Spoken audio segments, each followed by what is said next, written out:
afternoon and welcome to Live Jai-Alai in the Magic City on YouTube's Jai-Alai Channel. I'm Stu Nyman. I'm here with Andrew Bleckman, and we're pleased to welcome you to this Friday afternoon performance. We have 9 games for you beginning at 4 p.m. In addition to fast and fun Jai-Alai action, each of today's games offers Win, Play, Show, Quinella, Exacta, and Trifecta wagering. In addition to those wagers, we have 2 pick threes. The early pick 3 in game 4. Correctly pick the winners of games 4, 5, and 6 to bet that pick 3. And the late pick 3, games 7, 8, and 9. We also have the Mighty Ocho with its $3,000 guarantee. The Mighty Ocho is a pick 8 wager that begins in our first game. To play the Mighty Ocho, you correctly pick the winners of games 1 through 8. And you'll cash in on that $3,000. And the most generous wager in all of parimutuel wagering here at Magic City Jai-Alai, the High 5 Jackpot. High 5 is a pick 5 wager that begins in game 3. Correctly pick the winners of games 3, 4, 5, 6, and 7 to bet the High 5. High 5 did go out in the matinee, so we're back down to that $2,000 minimum guarantee. Online wagering is available at watchandwager.com, or if you're in the state of Connecticut, mywinners.com. However, placing a bet on Jai-Alai is not necessary in order for you to enjoy all that we have in store for you today. We do have a scratch in this evening's performance. Lamonte is scratched in his scheduled appearances this evening. This will be a complete rundown of the scratch of Lamonte as it affects this performance in its entirety. Let's begin with Game 1, Post 7. Scratch Lamonte, replace Lamonte with Ben. Game 1, Post 7. Scratch Lamonte, replace Lamonte with Ben. Game 2, Post 2. Scratch Lamonte, replace Lamonte with Bueno. Game 2, Post 2. Scratch Lamonte, replace Lamonte with Bueno. Game 3, Post 6. Scratch Lamonte, replace Lamonte with Ben. Game 3, Post 6. Scratch Lamonte, replace Lamonte with Ben. There are no scratches in Game 4, 5, or 6. Skipping to Game 7, the doubles game. 1 scratch. Game 7, Post 6. Scratch Lamonte, replace Lamonte with Vuelo. Game 7, Post 6. Scratch Lamonte, replace Lamonte with Vuelo.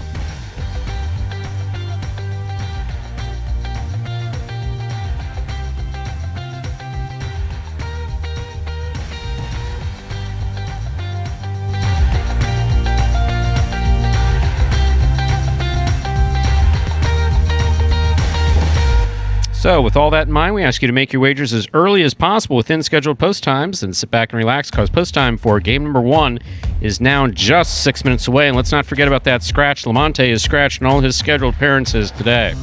Game 1, Post 7. Scratch Lamonte. Replace Lamonte with Ben. Andrew, how are you? Stu, back for the afternoon performance. Doing pretty well. All fueled up. For the record, Andrew bought lunch. I said, here, let me... I insisted. Oh. I said, here, let me use one of the highly technologically advanced ways of sending money these days, like Zelle or... Everybody asks for Cash App, but I've never done that. Zelle I've done a couple times. Sure. Because I have Chase. And I'm old school, PayPal. Sure. PayPal, I can buy anything with PayPal, almost anything. But you said no. And I said, no, please. And then you said no, and you gave me this very aggressive look, and I said, okay, you can buy. And Chipotle we were going to go for a hamburger for cheeseburger day, but no, and it was excellent, by the way. Very good, Chipotle, and we're getting some fantasy Jai-Alai stuff forward to us pretty early. We are? Here in the chat section, question about... I haven't even turned on YouTube yet on my phone, so why don't you take it away? Yes, asking about why Vuelo said he was only supposed to play 2 games per performance. Originally scheduled to play only 2 games per performance, Lamonte has been removed from the program, so he was a substitute, I believe, for Game 3 for the weekend originally, but as we said there, changes occur. Well, prices are based on those Thursday and Friday performances, and we reach out to Magic City staff here and figure out who's playing on the weekend, and we were told when the prices were made that Flo was only getting 2 games per performance this week. So prices are based on that information when we get it on Tuesday, and obviously this week Lamonte was originally scheduled to play. He has been scratched, and his removal from the program this weekend is the reason why Vuelo is getting an extra game in those performances. So those are substitute appearances. He's just in the program officially now because Lamonte has been officially removed. And we did not know about that before 11. Just going to clear that up. 48 a.m. today. Yes. So 11:48. Yeah, just to clear that up there. Those Vuelo appearances are substitute appearances and was only in the weekend. We did not know about until 1:55 p.m. 1:55 p.m. during today. the performance when we don't stop things to make the corrections. Sorry about that. That's the way scratches work. And yeah, we yeah, exactly as Stu said there. And that is completely free to play our fantasy if you like to spend money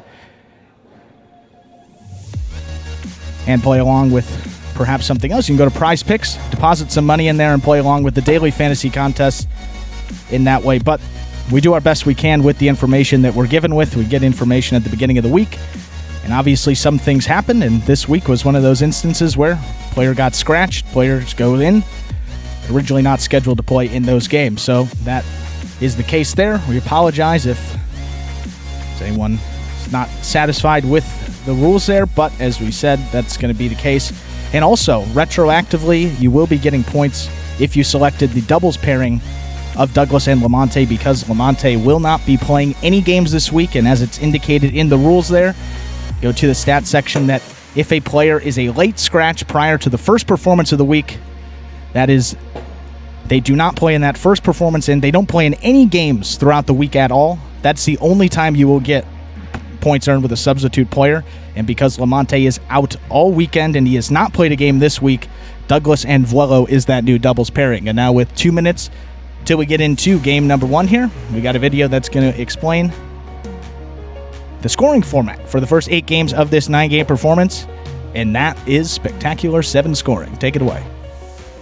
Spectacular 7 singles games are played with 8 players. Each player wears a different color jersey numbered 1 through 8 on the front. These numbers are traditionally referred to as post numbers. Post numbers are used to signify the order in which the athletes will play in a game. These numbers are also used for betting purposes. Don't be confused by the numbers on the back of our jerseys. Those are just for fun. Each game begins when the player in the post 1 red jersey serves to the player in the post 2 blue jersey. The served ball must land between the 4 and 7 lines marked on the court's side wall. If the ball lands between those lines, the serve is good and play continues until one of those 2 players wins that matchup. The player who loses the matchup exits the court and waits for his next turn at the end of the rotation. It's important to note that every game has 2 rounds. The first 7 matchups in a game make up round 1. Each matchup in round 1 is worth 1 point. Round 2 refers to all matchups that take place after the 7th and final matchup of round 1. The number of matchups in round 2 varies from game to game.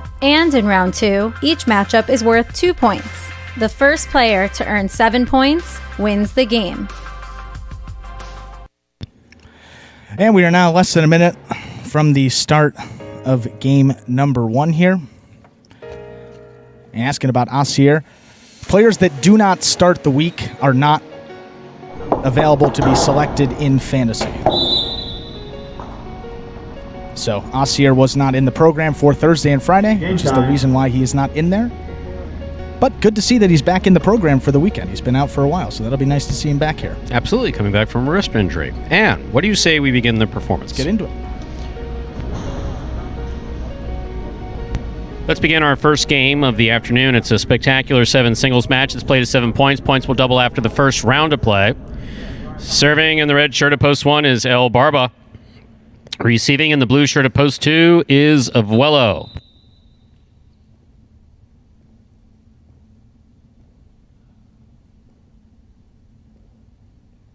El Barba serves. We begin game 1.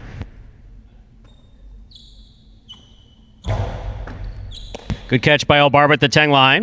Nice backhand. Straight to the corner.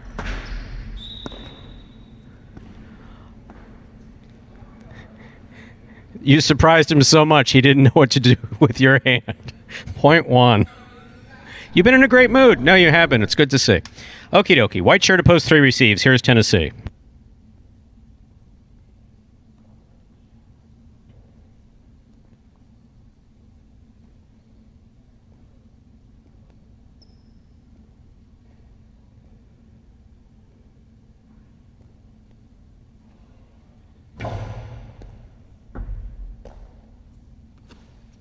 Strong backhand thrown by Tennessee.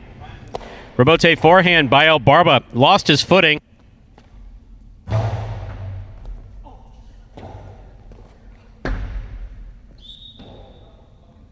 You all right? Point 3. Oh my gosh. Tennessee will now serve to the green shirt at post 4. Here's Diaz. Yes, Daryl. The goal is to win the point. All right, now serve it between the lines.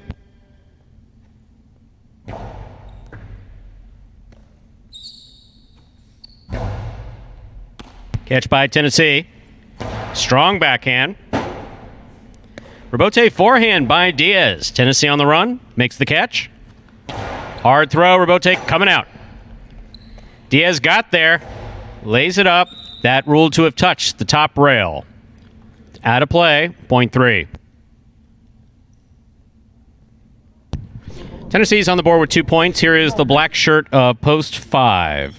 Juice receives.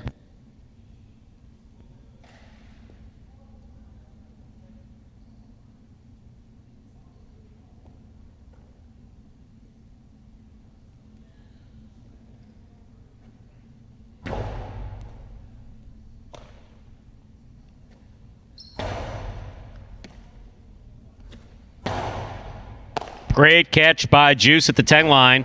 Low, hard backhand. One-handed's not going to work on that scoop attempt. Point 5. That'll bring to the court the yellow shirt of post 6. Here's Jedden.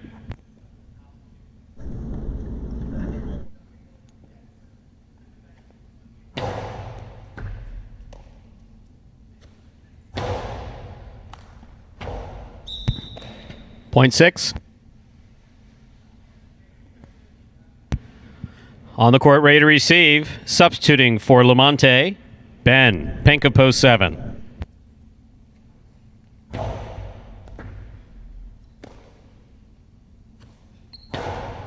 Backhand to the inside. Jedden's there. Ben goes to the floor, makes a great save. Jedden up at the 4 line. Outside placement, well thrown by Jedden. Good play by Ben and Jedden there. Point goes to the 6. Here now to complete the first round and receive, wearing the purple shirt of post 8, is Fred.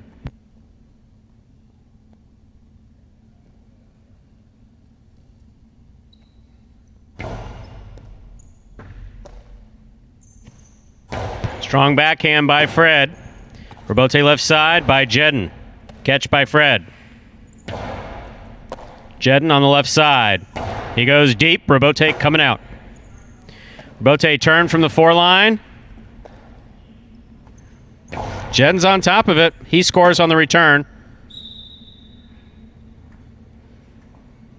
Point 6.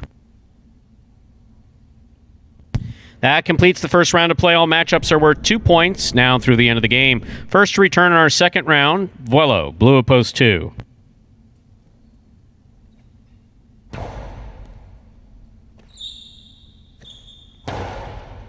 Catch by Jedden. Powerful backhand. Rebote by Vuelo.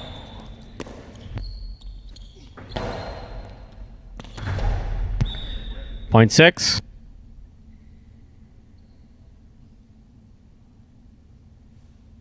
Straight point, straight possible game point here for the yellow shirt of post 6, Jedden. Trying to stop them. Post 1, El Barba.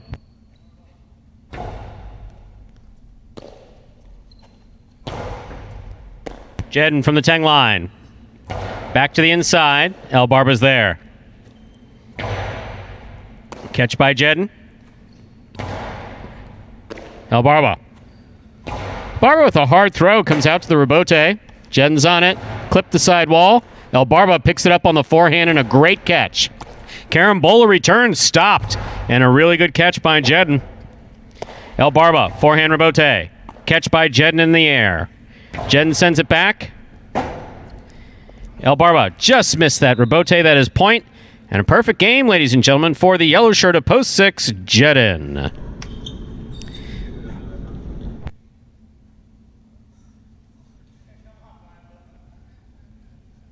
Three places, 5 serves to 1. This is a playoff for third place.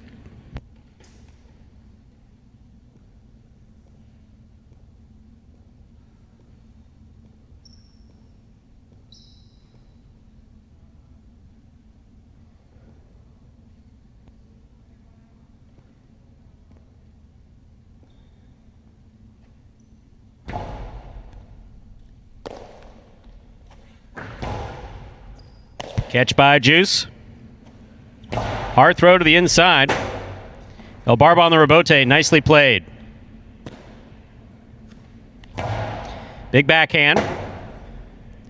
Rebote for El Barbo. Right to the inside. Juice takes it on the forehand. 0.5.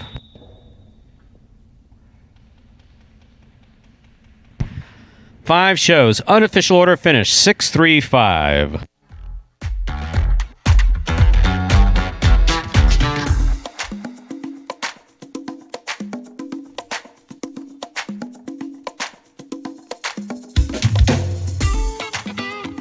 Coming in first, post 6, Jedden. Taking second, post 3, Tennessee. Coming in third, post 5, Juice. 6-3-5 is the official order of finish for game number 1. It's almost giddy back here. I don't know how to describe it. Like, most people are in either a good mood or a slap-happy mood. You know, sometimes people are tense. There's not much tension back here. No, people are goofy. Lead to some looser play out there. Guys not thinking as much. Perhaps it'll be a... See how relaxed Jedden was? He didn't bobble one ball. Yeah. He did not bobble one ball. He was great. El Barbo was joking around. Definitely, El Barbo's in a tremendous mood. He was joking around earlier about being 43 and how it was easier when he was 40. Yeah. Every year past 40 on the highlight court. It's like dog years. Yeah. It's rough. No pun intended. Rough, dog years, rough. Get that it? Was, there you go. See, a little Chipotle, got the brain working. See, you don't often see me with food in my system. I'm usually just sitting here thinking about what I'm going to eat. Let's talk about prices from Game 1. 6-3-5 is the official order of finish. The $2 quinella 3-6. That's first and second in any order, returning $19.80. Trifecta 6-3-5 to start things off. That's first, second, and third place finishing. $297 even. And a simple $2 wager on the 6 to win returns $11.40.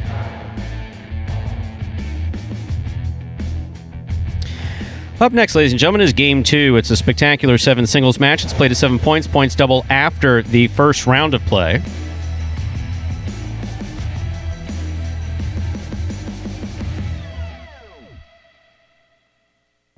There is a scratch. Lamonte is scratched in his scheduled appearances today. Game 2, post 2, scratch Lamonte, replace Lamonte with Bueno. Game 2, post 2, scratch Lamonte, replace Lamonte with Bueno. Post time for Game 2 is just 6 minutes away. And to get you all up to the start of game number 2 here, for those new fans perhaps joining us for the first time, got a video that's going to explain in simpler terms how Jai-Alai is played. The main rule of Jai-Alai is simple. Players must catch and return the ball in one fluid motion. Sounds easy enough, right? So how do you win? You can win a matchup simply if your opponent overserves, underserves, or serves the ball out of bounds. On the flip side, your opponent wins the matchup if the serve is so good that you fail to catch and return the ball to the front wall. If your opponent fails to catch the ball before it bounces twice on the ground, or if your opponent's cesta makes contact with the ball but doesn't catch it, then, in both of those cases, you win the matchup. You can also win a matchup if the ball bounces around in your opponent's cesta during an attempted catch. This is called juggling, and it's illegal in Jai-Alai. Another way to win a matchup is if your opponent throws the ball and it lands out of bounds on its return from the wall. The overall game strategy for a Jai-Alai player is to make it difficult for an opponent to reach the ball in time or to execute a rebuttal play.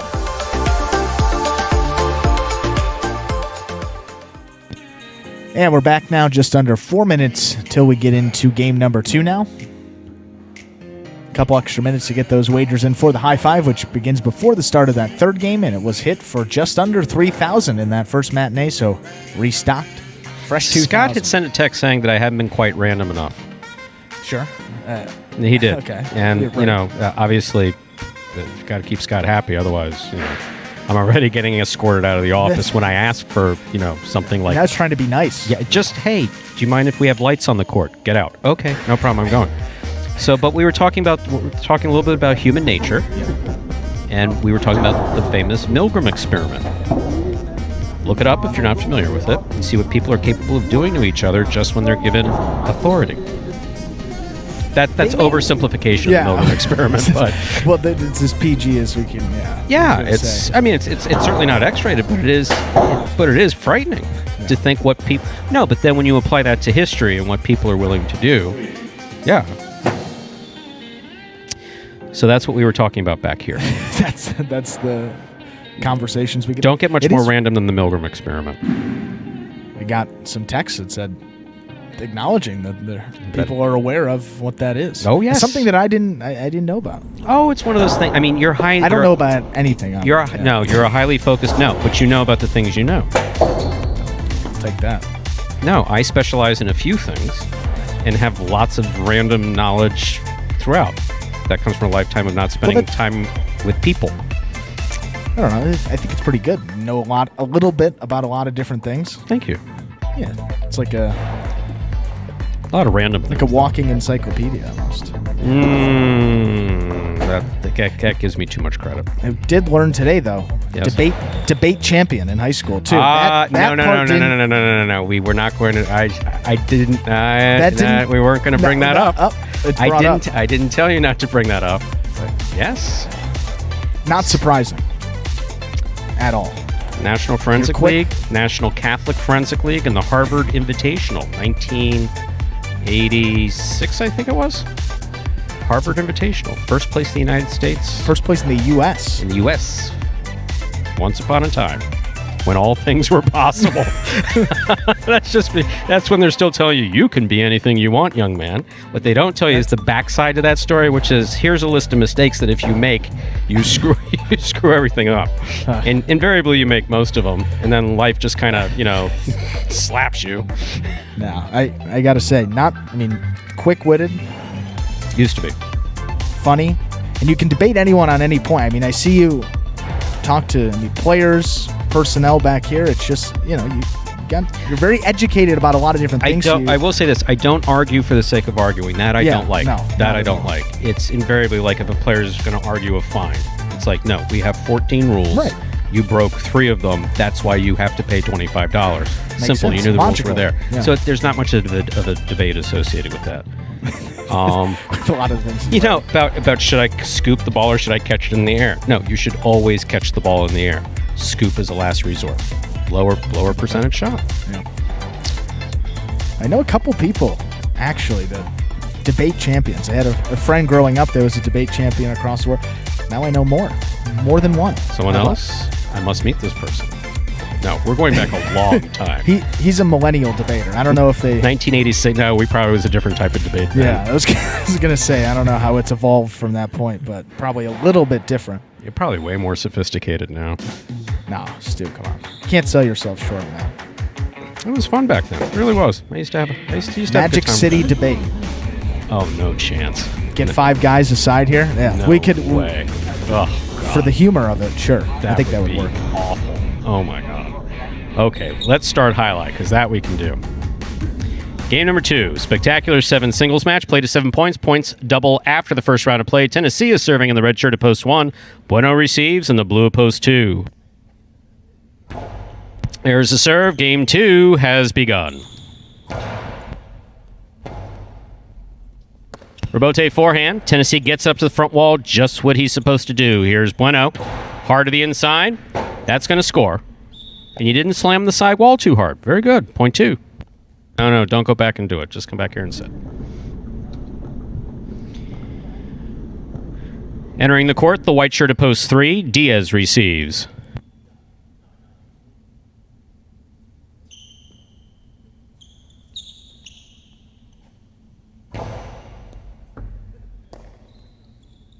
Diaz on the backhand. Keeps it inside. Bueno's there. Rebote forehand by Diaz. Not enough to get to the front wall. That hit the pad. Point 2. Green shirt at post 4 receives. In this matchup, Bueno will serve to Ben.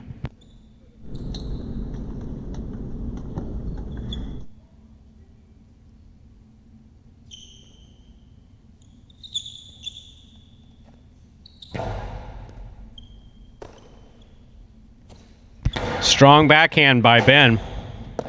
Here's Bueno. Sends it to the overhead screen. Point 4.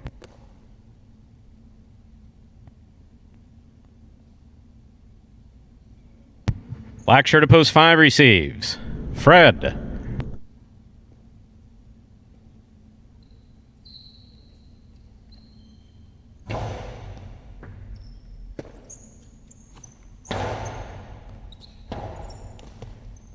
Point 5.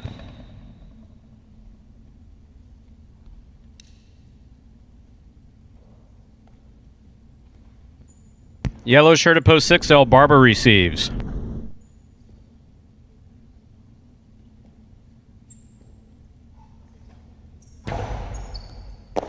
El Barba from the forehand. Hard to the front wall he goes. Here's Fred from the 10 line. Good pickup by El Barba. Nice backhand. Catch by El Barba. El Barba going for picada. Saw Fred backing up. Was going to try to get the big bounce. Threw a little too high to the front wall. Point goes to the 5. Here's post 7 in the pink shirt. Volwello.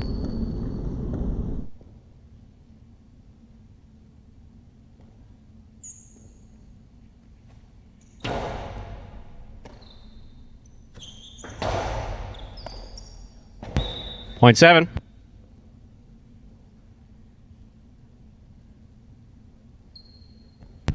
Here now to complete the first round and receive. Purple shirt at post 8. Juice.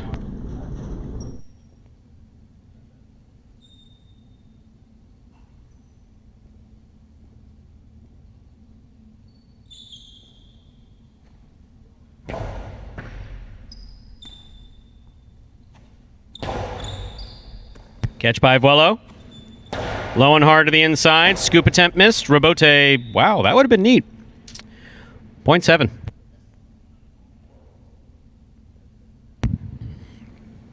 Here's post 1, Tennessee. The completion in the first round of play leaves all matchups worth 2 points through the end of the game.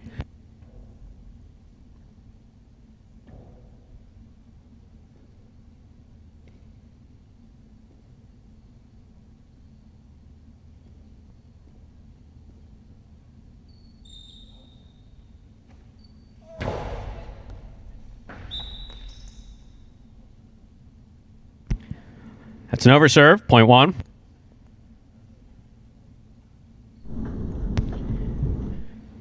Our next matchup has Tennessee serving to Diaz.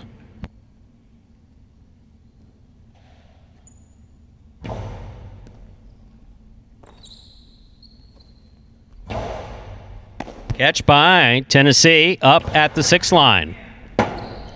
Robote left side. Tennessee on the run. Stops it, makes the catch at the 10 line. Diaz is there. Diaz winds up. Costado to the inside. That's beautifully thrown. Forehand rebote by Tennessee. Diaz from the left side. Backhand. Catch by Tennessee midcourt. Pick up by Diaz at the 9 line.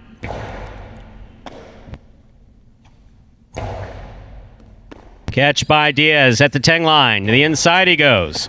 Tennessee makes the catch. Robote left side by Diaz. That cleared the overhead screen.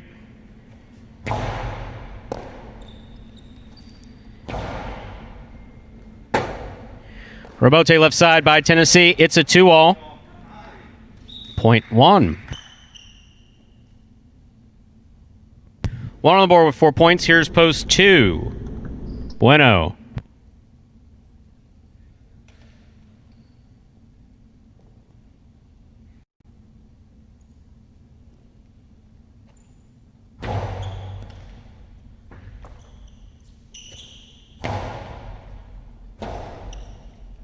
Robote left side by Tennessee. Off of Bueno Sesta it goes, point 1. Possible game point for Tennessee in the red shirt at post 1. Trying to stop him is Ben.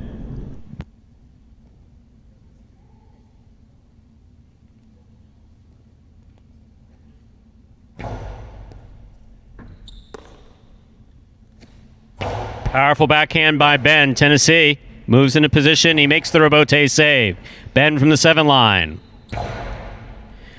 Scoop missed. Robote not playable. Point 4. Play continues. 4 on the board with 3 points. Here's post 6. El Barba.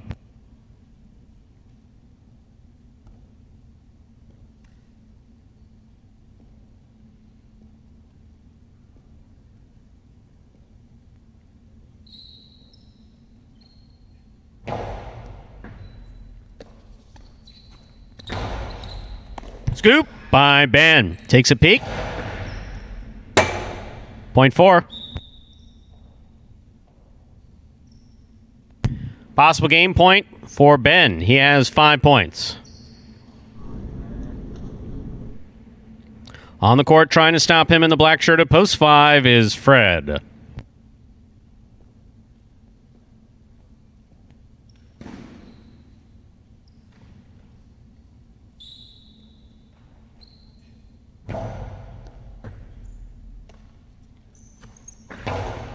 Backhand by Fred. Rebote to the outside. Ben's on it.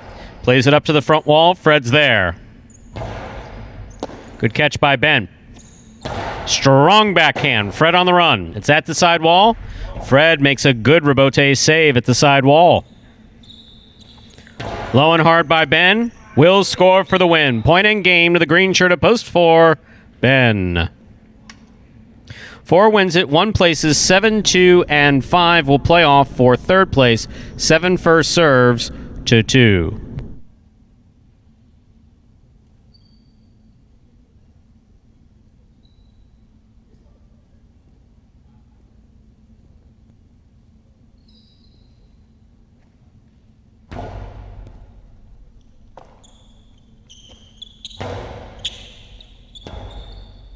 Bote left side by Vuelo. Hit the overhead screen.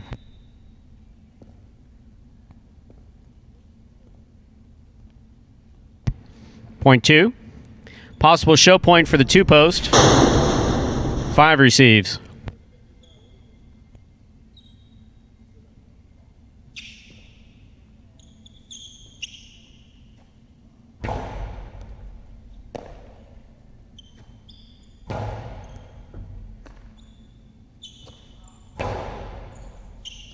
Fred backs out to try to make the rebote.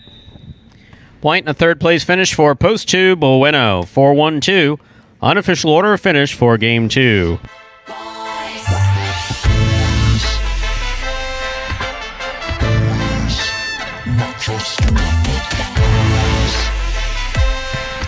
Coming in first, post 4, Ben. Taking second, post 1, Tennessee. Coming in third, post 2, Bueno. Bueno was substituting for Lamonte. 4-1-2, official order finish for game number 2. We'll have your prices up there in just a moment. Not a bad game. No, certainly not. And Tennessee played well. Tennessee's been playing well. Yesterday, very much struggled. I figured he's a guy that after he struggles, gets back to the grind. He's out here working, and today played much better. Now his stat line on the week: 1 win, 3 places, and a show. And I think he just had maybe 1 show going into today. So playing much better, and that's good to see. There are your prices. $2 Quinello. That's first and second in any order. 1 4, $16.60. Trifecta, first, second, and third place finishing 4-1-2, $119.60. $2 wagered on the 4 to win returns $13.60. Up next, ladies and gentlemen, game number 3.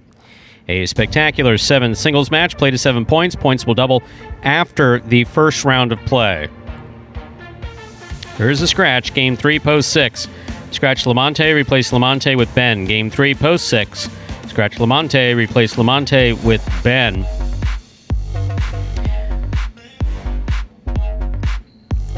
In addition to being a singles game, Game 5 begins the High 5 Jackpot.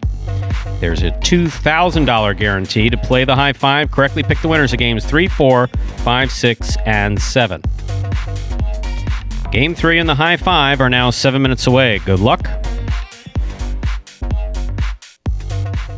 What I'm hoping to accomplish in the 2020 season is to come in top 3 again, both in singles and in doubles. My game plan going into 2020 season is to be as meticulous as possible. I have to find a way to find little subtle things about each and every person on the roster that I can exploit to my advantage. And I can say that because they have to do the same thing. I feel like I got the ability to do it. I've definitely put in the work. Unfortunately, that doesn't always mean success, but that's what I'm going to strive for. So that is the goal, and I think that's everybody's goal because everybody wants to, get in the bonus money. And it is kind of like something to hang your hat on, to be able to say that, hey, I was able to be a top 3 in singles or a top 3 in doubles. So that's definitely something that I strive for.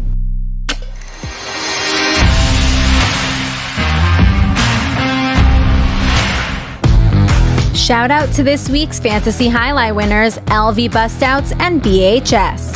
These 2 entries solidified the victory at a total of 175 points with the roster of singles players Douglas, Elbarba, and Jedin, and doubles pairing of Elbarba and Bradley. The winning teams ended with a strong closing performance on the final day of the week, finishing in a tie atop the standings. These contestants were willing to splurge the $11 to draft Douglas, the Wonder Boy, who responded by tallying 11 wins for a roster-high 83-point fantasy output. The only other player that came even remotely close to Douglas's performance was the $10 player Ron, who scored an impressive 77 points of his own. After having spent more than half the budget on just one player, these teams needed to find tremendous value in their remaining selections. So they chose the combination of Jedin at $5 and Elbarba at $4, who dominated the stat sheet in the early games all week long, finishing in 4th and 5th respectively amongst the roster in total points. Jedin rebounded nicely after a lackluster performance in Week 18, finding the win column 5 times to go along with 5 places and 4 shows for a solid 48-point effort. As a $5 price tag, the former Kane and Super Bowl champ outscored 6 higher or equally priced Pelotaris, including Ikeda at $8, Ben at $7, and Carballo at $7. Elbarba also put together quite the strong showing in Week 19, exhibiting a high level of focus and competitiveness that helped him get his play back on track. Number 77 ended with 5 wins, 40 fantasy points, and even more impressively, outperformed 9 higher or equally priced players. Talk about some great value from the beard. With only $1 remaining to select a doubles pairing, the winning contestants chose the duo of Elbarba and Bradley, who had limited experience playing with one another. This lack of familiarity showed on the court and in the stat sheet as these 2 struggled to get into any sort of rhythm. They earned just 4 points on 2 shows, but in the end, the full team output was still too much for the rest of the field to overcome. LV Bustouts and BHS will each receive a Magic City Jai-Alai t-shirt plus a share of the $150 cash prize. It's important to note that cash prizes will remain unlocked for the duration of the season as long as there are 150 or more active teams in the league. And it doesn't end there. If the league reaches 200 members, the weekly prize money will increase yet again to $200. It's as easy as 1, 2, 3. Just sign up for free at fantasyjai-alai.com, pick your players, and watch your progress on the Jai-Alai Channel. The more people who play, the more money to be won, so please help us spread the word. And remember, every week is a brand new chance to update your team and win. You can find more details regarding the Fantasy League on the Instagram page at Jai-Alai Channel or at fantasyjai-alai.com. And folks, there was the Fantasy Jai-Alai review there. Congratulations to last week's winners, LV Bustouts and BHS, tied atop the standings. Each received a Magic City Jai-Alai t-shirt, I think a hat as well, plus $75 each, split of that $150 cash prize, $75 going out to both winners. And of course, now along with that Jai-Alai Channel's free-to-play Fantasy Jai-Alai, we're excited to announce a partnership that Fantasy Jai-Alai has been picked up by one of the major players in fantasy sports, and that is Prize Picks. As you know by now, Prize Picks is a unique fantasy sports platform, offers a totally different experience from our weekly drafts and perhaps daily fantasy like you're used to. Prize Picks allows you to bet on individual players and mix and match amongst a variety of different sports every day. So for a limited time, we're offering special incentives to our Jai-Alai fans here. Go to prizepicks.com, prizepicks, P-I-C-K-S. Use the referral code JAI, that's J-A-I, when you sign up, and you'll receive a 25% bonus match in your first deposit, plus a free entry that'll win you $50. And here's where it gets even more interesting now. No, it can't possibly get more interesting. If you send us a picture of your computer or phone screen as proof that you use the referral code JAI at sign up, you... Sounds like a weird fetish, actually. But sorry, continue.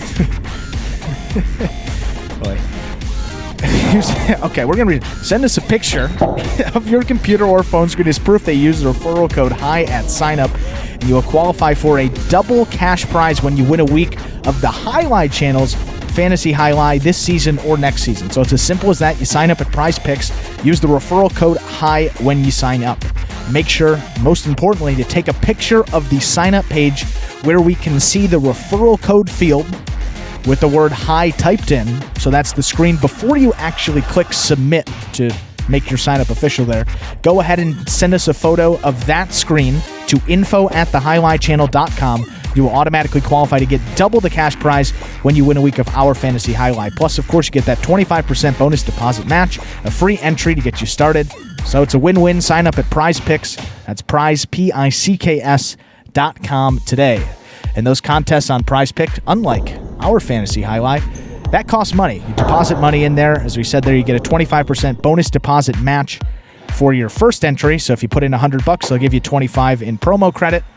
And you also have a free 3-player entry that could win you up to $50 there. But the most important part of that, if you win a week of our Fantasy Jai-Alai, one run by the commissioner off of fantasyjai-alai.com, if you are signed up for Prize Picks and you win a week of our Fantasy Jai-Alai, we'll double the prize. So right now it's at $150. We'd give you $300. If it gets up to $200 per week, you get $400. So it's a win-win. Sign up at Prize Picks and also play along with our Fantasy Jai-Alai, fantasyjai-alai.com. Perfect timing, Andrew. How about that? Sorry to have thrown you. I heard my name and I heard something about picks, and I was like, picks question mark? That sounds like a weird text. We're ready to begin game number 3, a spectacular 7 singles match. Play to 7 points. Points will double after the first round of play. Game 3 also begins. The high 5 jackpot. Serving in the red shirt of post 1 is Jedden. Receiving in the blue of post 2, Juice.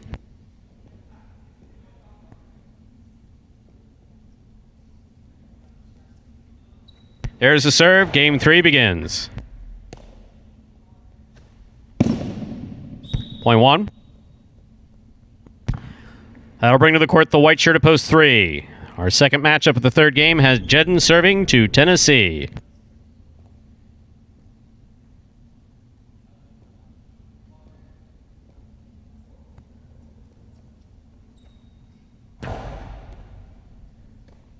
Tennessee from the backhand. It's a hard backhand. Cleared the overhead screen. That's a nice forehand rebote turned by Jedden. Hard throw by Tennessee. Rebote left side. Low and inside. Got him. Point 1.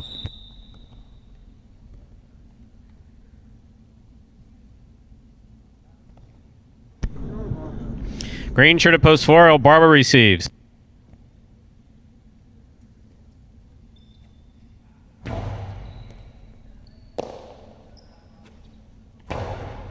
Catch by Jedden. Good catch by Barba. Backhand. Rebote. Catch by Barba. Carambola. Point 4.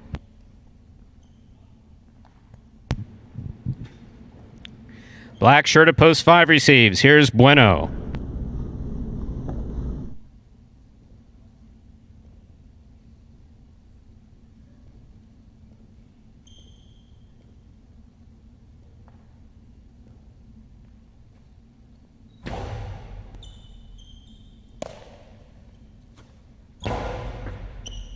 Good pickup on the left side of Barba. Nice backhand. Catch by Barba. There's a 2-all. Does not open up. Barba's got it. Sidearm Karam. Does not open up. Bueno's got it. Karam by Bueno. Barba got there. Could not reel it in. Point 5.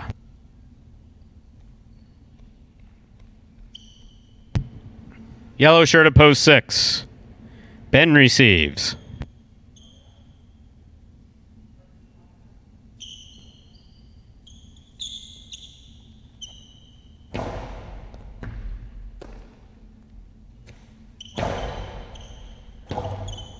Rote comes in low and scores. Point 6.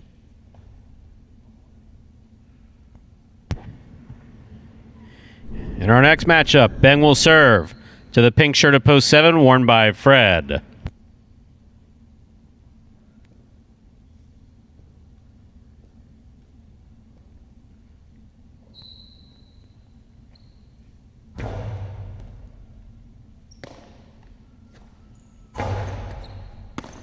Ball missed by Ben on the forehand. Point 7. Here now to complete the first round and receive, wearing the purple shirt of post 8, Diaz.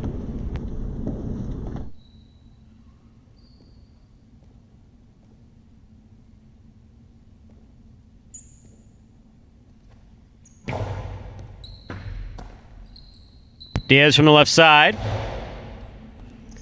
That got by Fred on the forehand and scores, point 8. Diaz gets the last point of the first round. That completes the first round of play. All matchups are worth 2 points now through the end of the game. First to return in the second round, the blue of post 2, Juice.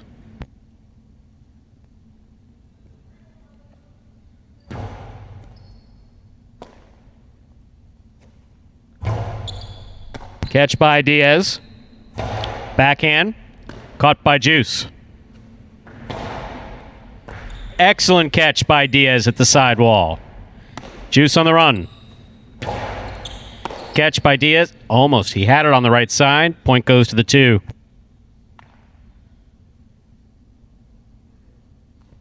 Joe on the board with 2 points. Here's post 3, Tennessee.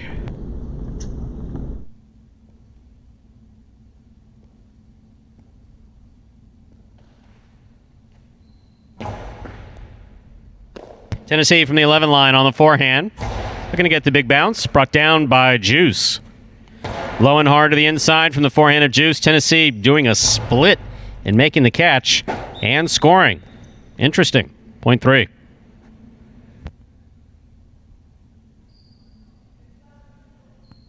Red shirt at post 1. Taking the court is Jedin.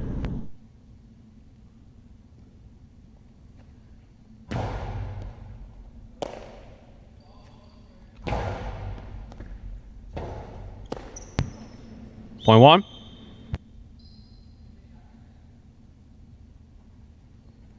Jen's on the board with 4 points, serving to the 4 post. Here's El Barba.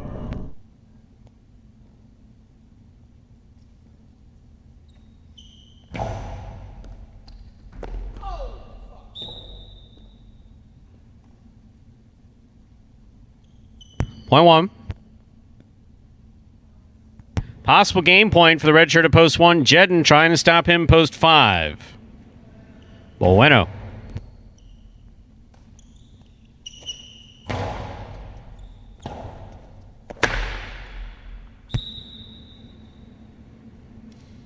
Point 5. Play continues.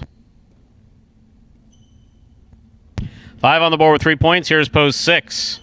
Ben.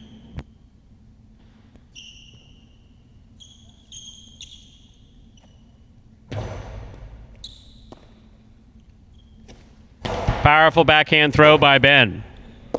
Forehand rebote by Bueno. Catch by Ben. Ben to the inside. Bueno with a tip. Point 6. Ben has 3 points. He serves the returning 7 post. The pink shirt worn by Fred.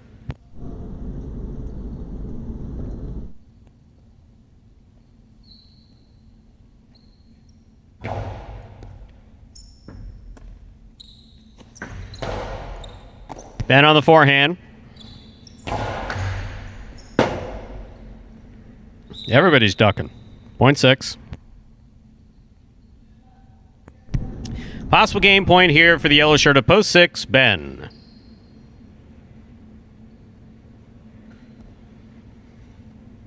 And if Ben wins this, he's promised to tell me who put the zip ties in my chair.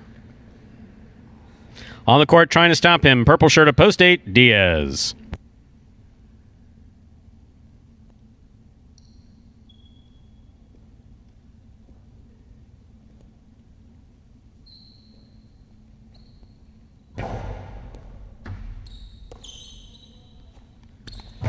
Backhand by Diaz. Ben makes the catch on the forehand. Diaz, good pickup on the left side.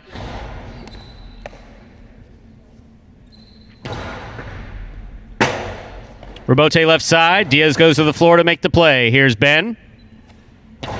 Big backhand. Rebote coming out.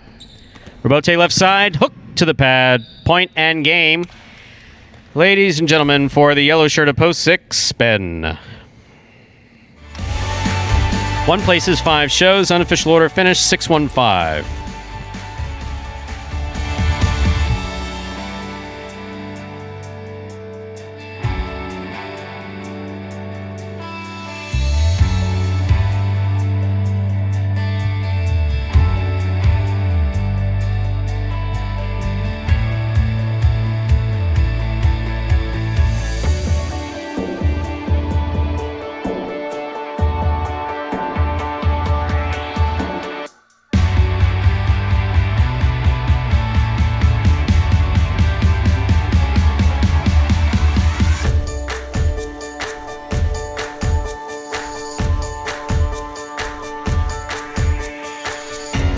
Results are official from Game 3. Coming in first, Post 6, Ben. Taking second, Post 1, Jedden. Coming in third, Post 5, Bueno.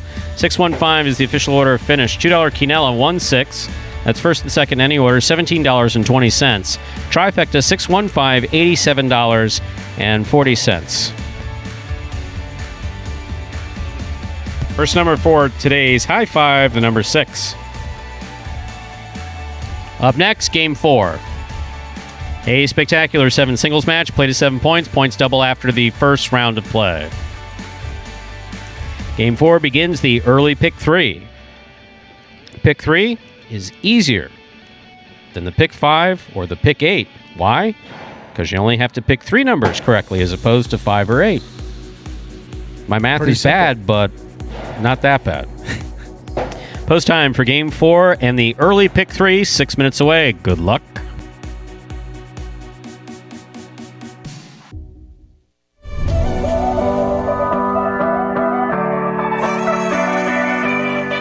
Fred runs up, saves it. Reverse. That's an excellent 2-wall rebote thrown by Cool Fitness.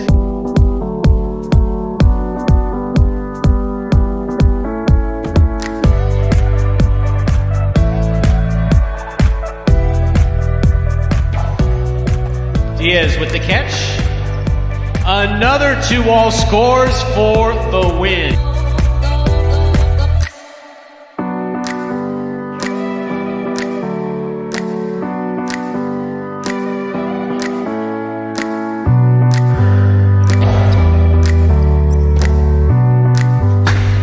Beautiful 2-wall thrown by Douglas to what score. a finisher.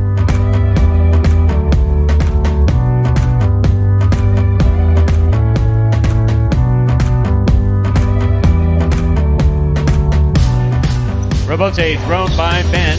Carballo's there, winds up another one. Costado, 2-wall's gonna score.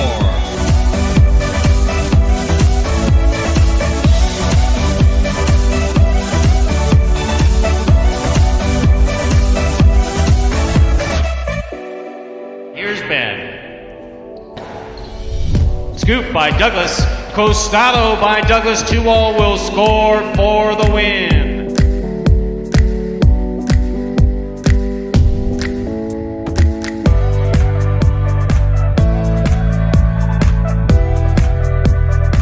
Snatched up Carballo. Played outside. That one hits Ben. That one will hit. Wow.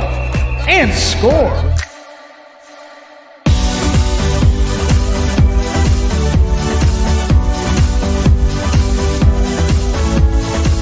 Karam by Jedden. Stopped by Brackley. Brackley for the 3-wall play. Rebote's going to the outside. Jedden's there.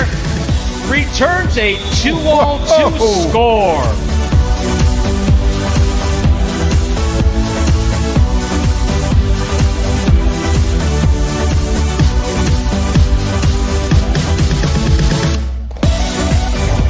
Rebote out, nice save. Anderluck out of the air, fires this one high off the back wall again. Another Rebote save going to the ground with beautiful. one hand. That one will Wow, Ben.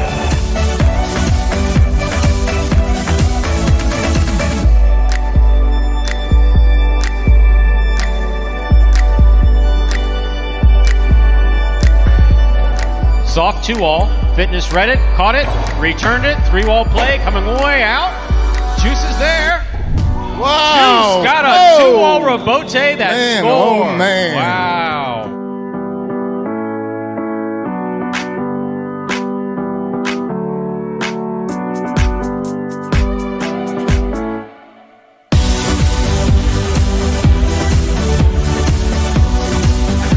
Karam, stopped by Diaz.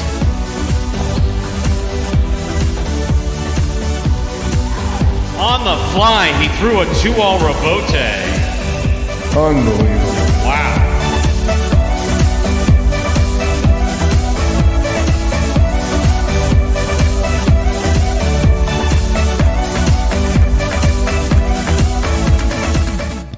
And folks, there were the top 10 2-walls from the 2019 season. That was last season here at Magic City Jai-Alai.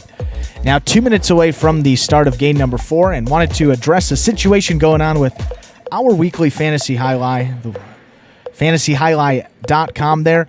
Regarding the doubles team. Ooh, he's fired up. No, not. I've never seen you this red before. Well, I just want to clarify because obviously we I need to get someone to check your blood pressure. Go ahead. Blood flow, we didn't have to prognosticate game one, so perhaps it's an issue. But Lamonte was originally, as we said there, originally thought he was going to be back for today's performances. We thought he was just going to miss yesterday, yes. Which is the reason why we said that in fantasy.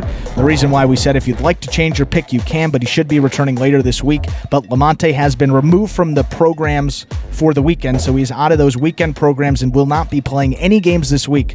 So we're retroactively giving points for the doubles team of Douglas and Vuelo because, as the rules indicate in the stats section there under the stats tab, league rules, it says if a player is scratched prior to the first performance of the week, i.e. the player is a late scratch and will not play any games that particular week, you will get fantasy points earned with a substitute doubles player. So in the case of Lamonte here, he is not playing any games this week. Therefore, Douglas and Vuelo are a doubles team. They've been playing together since the first performance. They will be together the rest of this week.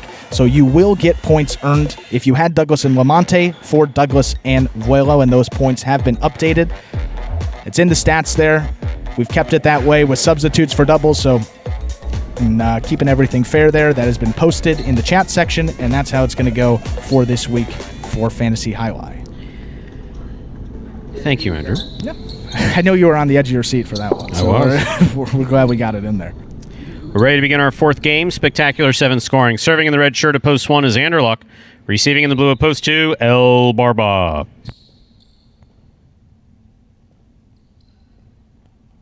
Anderluck serves. We begin game 4.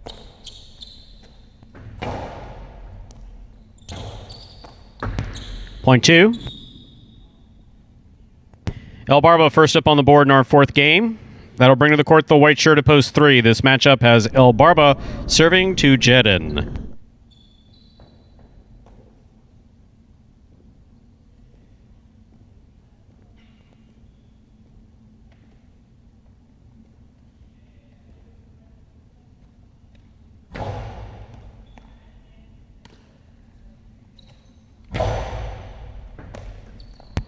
In and out of the cess of the ball went.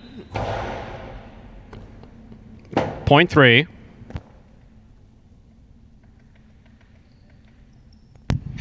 Green shirt of post 4 receives. Here's Bragley.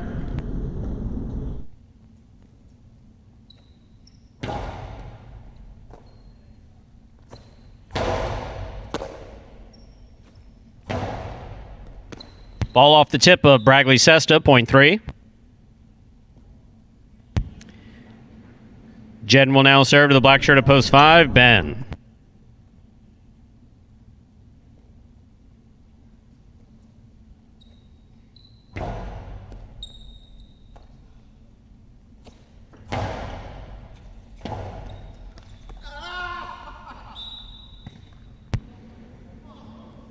Point 5.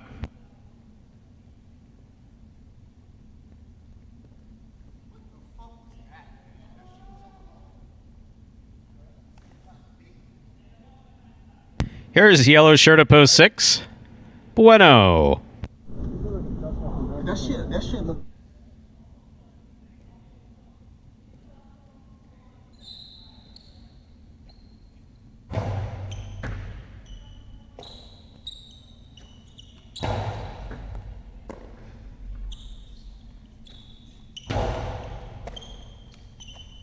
Carom by Bueno. Scores.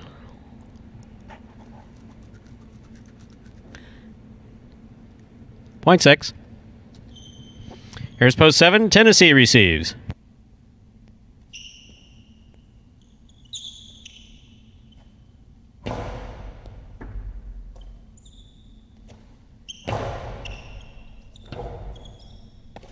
Rebote to the inside, thrown nicely by Bueno. 2-all by Tennessee, does not open up. Hard throw. Scoop attempt tipped by Tennessee. Point 6.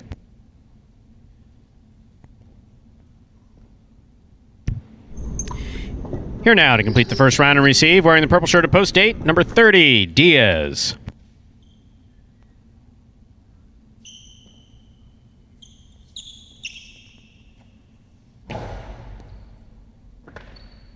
Ball tipped off the serve, point 6. Bueno's on the board with 3 points. That completes the first round of play. All matchups are worth 2 points now through the end of the game. First to return in the second round is Anderluck.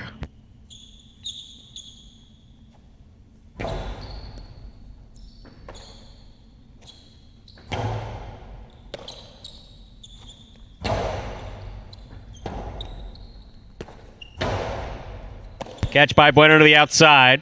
Goes hard to the inside. Anderluck missed it. Turned a nice rebote.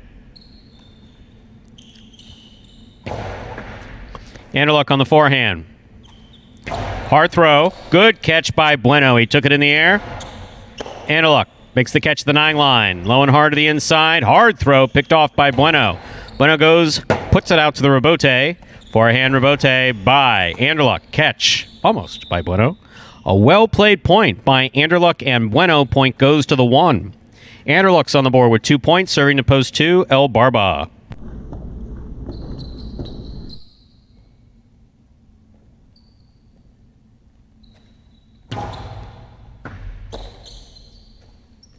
Strong backhand by El Barba. Good catch by Anderluck. Rebote left side. Beautifully thrown by El Barba. Good catch by Anderluck. He goes deep. Rebote forehand by El Barba. Beautifully played. Anderluck. Nice rebote. Point 1. Anderluck's on the board with 4 points. Here's post 4, Bragley.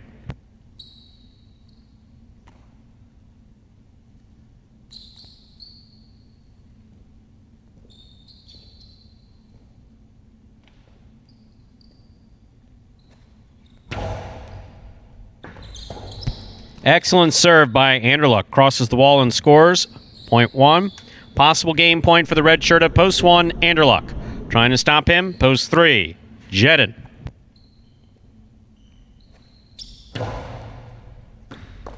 Good catch by Jedden. Nice backhand. Anderluck takes it in the air. Anderluck from the 8 line. Strong backhand. Rebote coming way out. Catch in the air. Please get out of the way. Good effort by Jedden to try to get back there. Point and game, ladies and gentlemen. A well-earned game. Red shirt at post 1, Anderluck. 6 places, 3 shows. How someone doesn't get killed around here, I have no idea. For 3 years, I have not known how someone hasn't just gotten blasted. It's official. Coming in first, post 1, Anderluck. Taking second, post 6, Bueno. Coming in third, post 3, Jedden. 1-6-3. The official order of finish for Game 4. I should probably sit up now.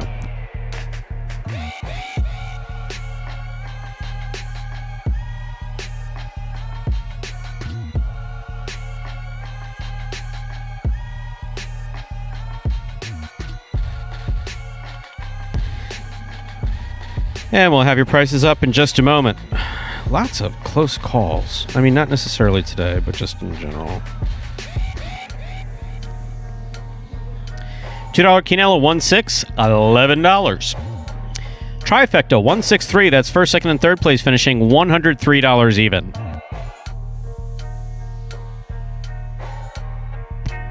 First number in today's early pick 3, the number 1.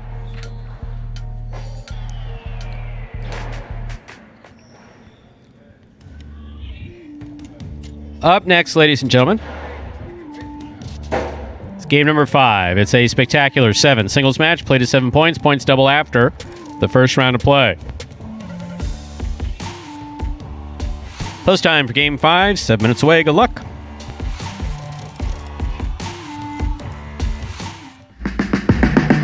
Remind me of Hustle City, man. Everybody got more than one gig.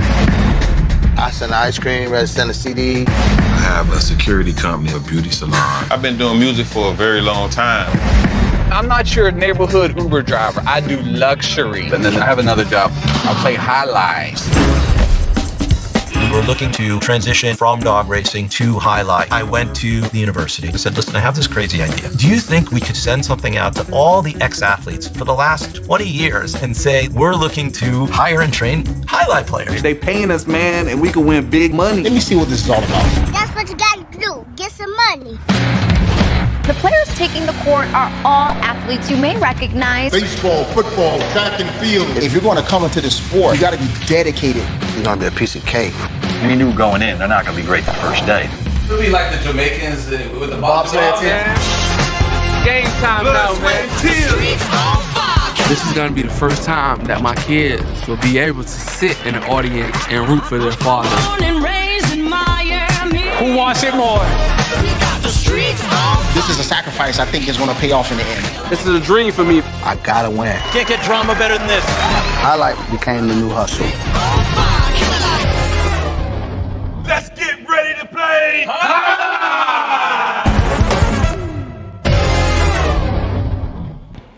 And folks, there was a trailer for the award-winning documentary Magic City Hustle about the start of the Jai-Alai program here at Magic City just a few years ago. If you'd like to watch that for yourself, you can head over to MagicCityCasino.com.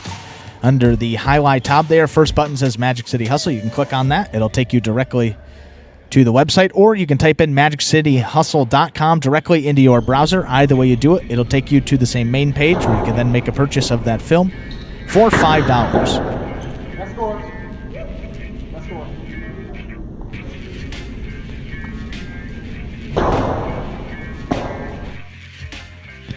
And in regards to Fantasy Jai-Alai, that rule for doubles has been in there since the start. Doubles players will never earn points with a substitute player if you start with your assigned partner for the week. But if your partner does not play, they were a late scratch and they played no games at all throughout the week. That rule has been in there pretty much since the start there.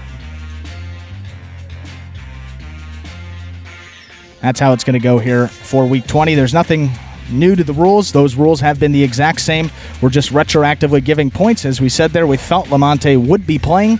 Lamonte has been a late scratch for this week. We thought he would be coming back today. He is not coming back today, nor will he be playing at all this week. So that counts as a late scratch. He didn't play any games, and that is the only reason why, as Roland said there. Are you still talking about that? And again, it is completely free. So, you know what? If you're upset with the rules, we got prize picks, and you can deposit money, and you can go in there and have a ball. Have some fun. But switching gears here. I do not like seeing you frustrated, and you seem frustrated. How can I help make this problem go away? We can tell a very good story about debate and Jai-Alai that you said you had coming up for us. In 3 minutes? Yeah, I can tell that story in 3 minutes. 3 minutes? So, organized debate in high school is fairly organized, and high schools compete against high schools, just like you do athletically. Sure. You have sanctions. So you have the National Forensic League, you have the National Catholic Forensic League, and then you have state forensic organizations. That's all debate. So anyway, I competed on weekends. Sure. And you go from locals to districts, and districts to states, and state to nationals, and et cetera, et cetera, et cetera. You're on your way up. So there's this one kid I would see on the weekends. I was at Killian High down here. He was at Hialeah High. I beat him consistently. Sure. Couldn't have been nicer. Yeah. Great. I play the only times that I've ever played in a competitive Jai-Alai tournament, representing the Miami Jai-Alai School at Dania, 1984, 85, something like that. 1984, 85. I'm in the cage. Who walks in? This guy who I've consistently met up against and beat in debate.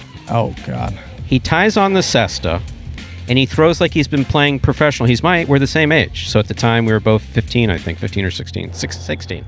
15 or 16. Sure. He throws like he's been playing for 20 years. It never occurred to me. His name, in fact, he was a big shot in Texas politics. He went to, I believe he went to law school in Texas. Ralph Anchia. His father played on the great roster of the 1960s. Sure. With Orbea, and he was also the ball maker at Dania for a number of years, until just recently, actually. And I went up against him in debate, and my God, I mean, we didn't even play. I was in like B or B minus or C league. I forget how it was organized. And he won the championship that year with Jackie, who went on to play at Miami Highline. Never knew it never came up one time that he played Highlight. I was like, oh man, you play Highlight. Not only did he play Highlight, he played Highlight beautifully. In the 80s, he could have played 88 or no 88. In other words, strike or no strike, he could have played Highlight at any court in the country. But no, went off and had a nice law career and became either a Texas State representative or Texas State senator. Ralph Anchia. Great guy. Haven't seen him in 30 years, but maybe he's on the broadcast. Not listening. There's the serve. We begin.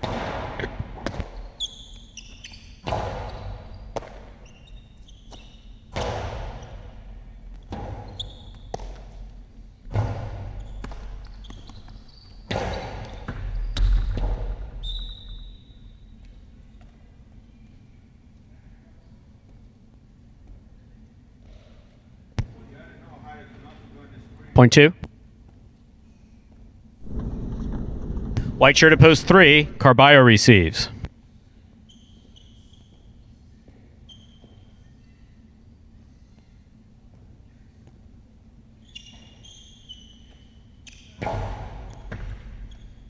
Carballo from the left side. Nice backhand.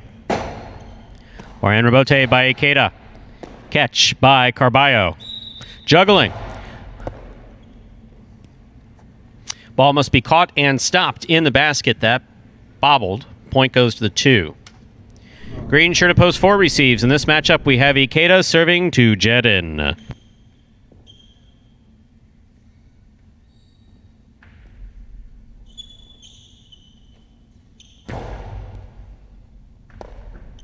Ball tipped. Point 2. 2 on the board with 3 points. Serving to post 5. That'll bring to the court Anderluck. This matchup has Ikeda serving to Anderluck.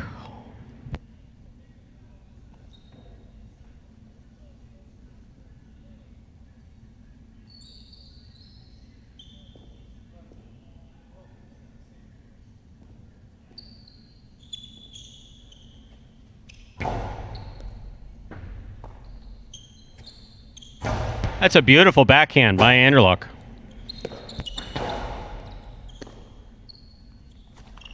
Outside placement. That was beautifully executed and scoring by Anderluck. 0.5. In this matchup, Anderluck serves to the yellow shirt at post 6, worn by Bragley.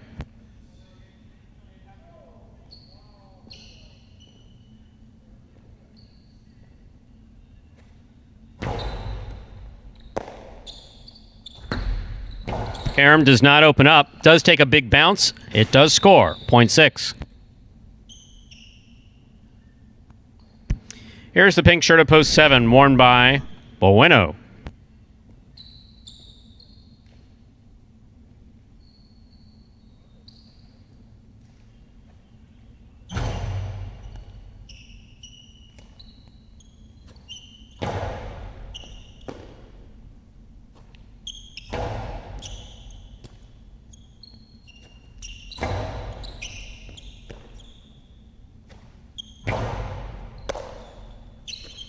Big backhand by Bueno. Good catch by Bragley.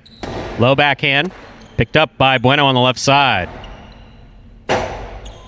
Not much coming out on that rebote. It scores. 0.7.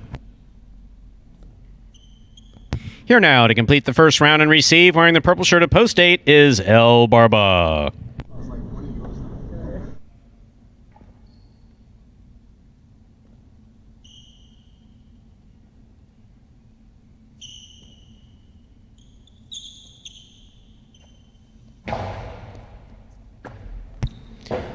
Point 7.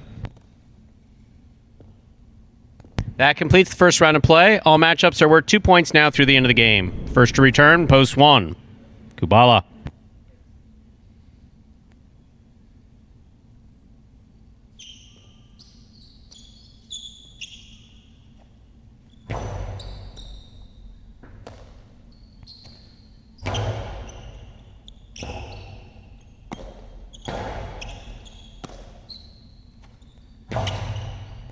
Bueno with the tip ball at the 11 line. Ooh, were you going to hit it? Point one. White shirt at post 3. Carballo receives.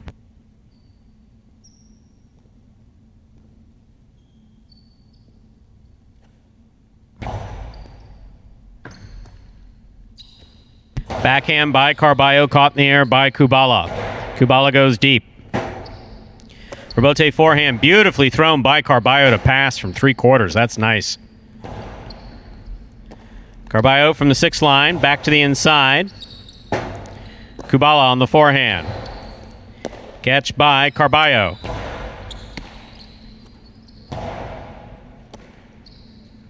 Carballo on the backhand.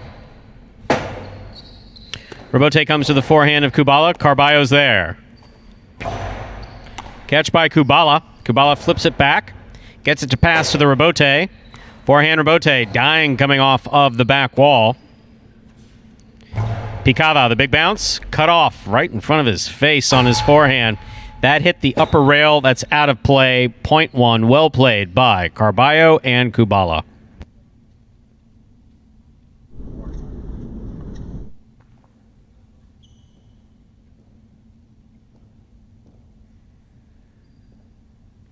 Green shirt to post forward. Jedden receives.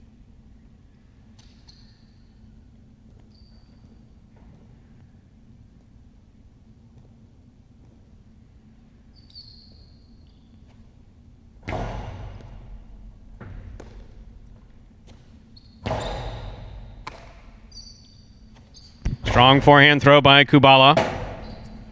Rebote forehand beautifully thrown by Jedden. Hard throw by Kubala. Good pickup by Jedden. Catch by Kubala.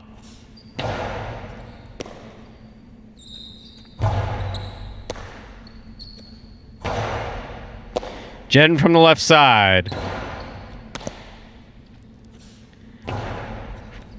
Good catch by Jedden. He goes deep. That's a beautifully thrown forehand.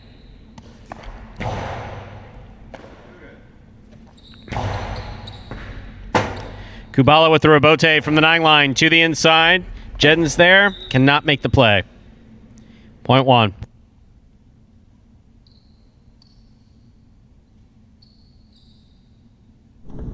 Possible game point for the red shirt at post 1. Kubala trying to stop him.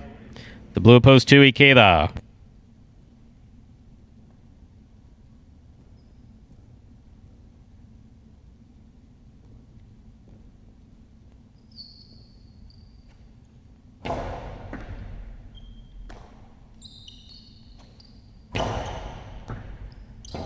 Kubala makes the Rebote just above the pad. Here's Ikeda from the 8 line on the forehand. Hard throw caught in the air by Kubala. Rebote forehand by Ikeda. That stays to the inside beautifully for the win. Point and game, ladies and gentlemen. Red shirt at post 1, Kubala. 1 wins it 2 places, 7 shows. Unofficial order finish 1-2-7.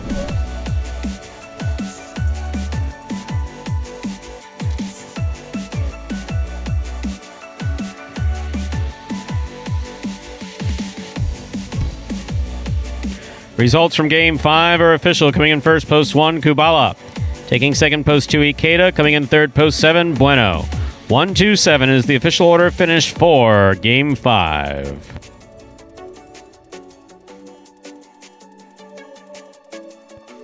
And we'll have your prices up in just a moment.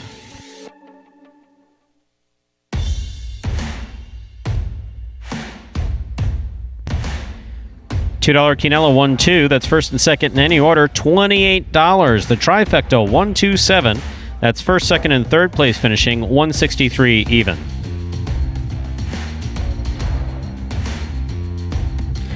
Up next, ladies and gentlemen, is our 6th game. It's a spectacular 7 singles match. Play to 7 points. Points will double after the first round of play. Game 6 closes out the early pick 3. Post time for Game 6, 7 minutes away. Good luck.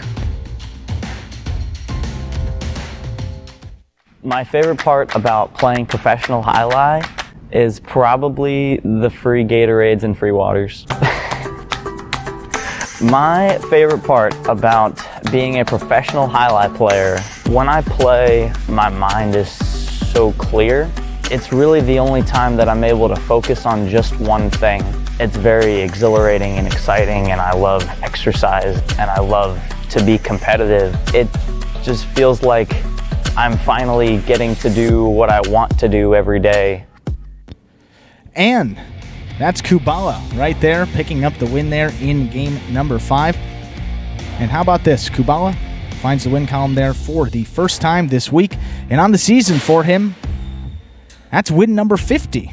50 wins, 50 places, 56 shows for Kubala. Finished second overall in the championship singles standings last year, so looking to make a late charge up that leaderboard to try to sneak into perhaps the top 5, maybe even the top 3, but he's a couple games behind. Still, great performance from him. Takes that game number 5.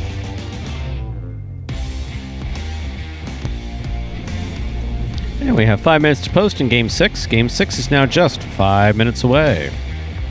You see those will pays up on the screen for pick 3. Some pretty good payouts there, but with a couple extra minutes to get you up to the start of Game 6. For those fans who may have missed this explanation video at the top of the program, here it is again to explain in simpler terms how Jai-Alai is played. The main rule of Jai-Alai is simple. Players must catch and return the ball in one fluid motion. Sounds easy enough, right? So how do you win? You can win a matchup simply if your opponent overserves, underserves, or serves the ball out of bounds. On the flip side, your opponent wins the matchup if the serve is so good that you fail to catch and return the ball to the front wall. If your opponent fails to catch the ball before it bounces twice on the ground, or if your opponent's cesta makes contact with the ball but doesn't catch it, then in both of those cases, you win the matchup. You can also win a matchup if the ball bounces around in your opponent's cesta during an attempted catch. This is called juggling, and it's illegal in Jai-Alai. Another way to win a matchup is if your opponent throws the ball and it lands out of bounds on its return from the wall. The overall game strategy for a Jai-Alai player is to make it difficult for an opponent to reach the ball in time or to execute a rebuttal play.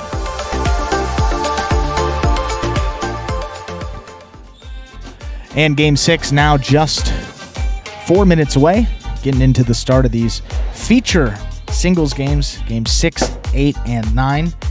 You got Douglas and Ron making their first appearances of this afternoon, and looks like Ron this week coming out of the gates hot. 6 wins for him. He's in the lead for that golden cesta. 6 wins. How about this? He's only played in 9 games thus far. Only 3 per performance for him. 6 wins in 1 place. So 7 out of his 9 games he's been in the money, and he's just been playing absolutely spectacular Jai-Alai too. Has anybody told Douglas yet? Say, I Matt, got a feeling. that golden cesta this week, not looking good, my friend. He's already got 5 of them. He's just running out of real estate. No, I'm sure he's got plenty. I'm sure he's got plenty of wall space. That is funny. In World Jai-Alai, they used to, for a number of years, like literally like a 15-year run, they handed out the exact same trophy. It was a glass trophy. It was very nice, but I talked to JR about it. Michelena said the same thing, that after a certain amount of time, you had so many of these things that you would give them away as like Christmas gifts. To be that good at something. No, Michelena, right? He had the, if I'm not mistaken, Mitch had has the Triple Crown record at Miami. JR's got a number. It's just, and it's so for, and the traditional wins are most singles wins. Sure. Championship singles, championship doubles front court, championship doubles back court, and most wins. Those are the 4 categories. So you can win. Same guys would just rack them up. Same guys would consistently rack them up. Yeah. The golden cesta, that's one of those things I really wanted to get. Maybe a golden cesta or something. Take a little picture every week. Well, look, when you're raised with a butler, I'm sure a golden cesta is no big deal, but like for the rest of us schlubs. Gold, yeah. I mean, yeah. 24 karat, maybe more. Yeah, gold's a little pricey. We can spray paint it. Yeah. We can go to your local hardware store, It's get like, some paint. Manuel, please weave us a cesta of gold. Pure gold. I Please think weave he us could a do cesta. it. If anyone can, it would be Manuel. I'm sure he but- could and wouldn't say 2 words either. Yeah. Just Okay. Here you go. Thank you. We have 1 minute to go till we begin Game 6. It almost sounds biblical. A cesta woven of solid gold. It does. Yeah. That's what pissed Moses off, right? Came down from the mountain with the tablets and saw that they were praying to a golden cesta. And The 2 cestas helped him and said, part the sea. said screw this and broke the rules, something like that.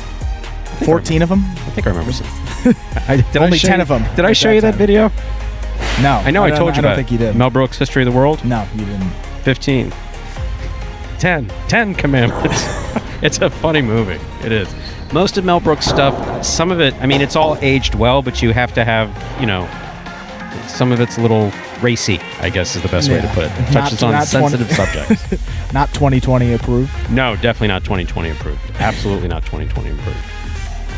Although, little known fact, Richard Pryor co-wrote Blazing Saddles. He did, but because of what was going on in his life at the time, he could not be on the credits. But he wrote it's a good story. We're ready to begin game number 6. It's a spectacular 7 singles match, played to 7 points. Points double after the first round of play. Serving in the red shirt at post 1 is Bragley, receiving in the blue at post 2, Carballo.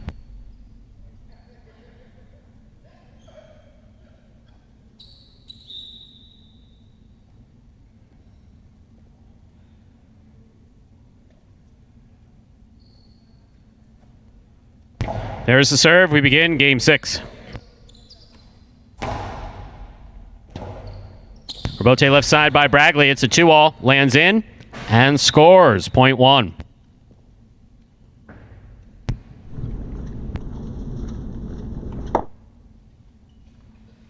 Bragley serves the white shirt at post 3. Here's Anderluck.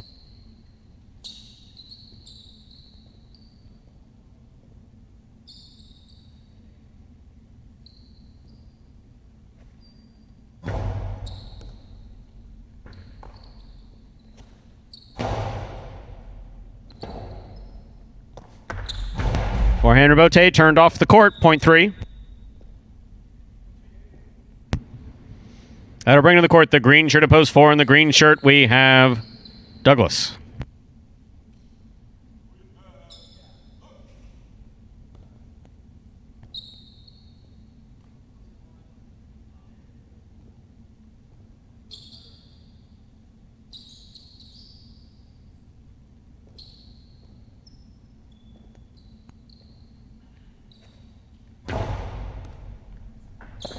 That is a picture-perfect serve by Anderluck. Perfect serve. Ben saying he got help from the sidewall. I say it was a perfect serve. Point 3. Here's Ben.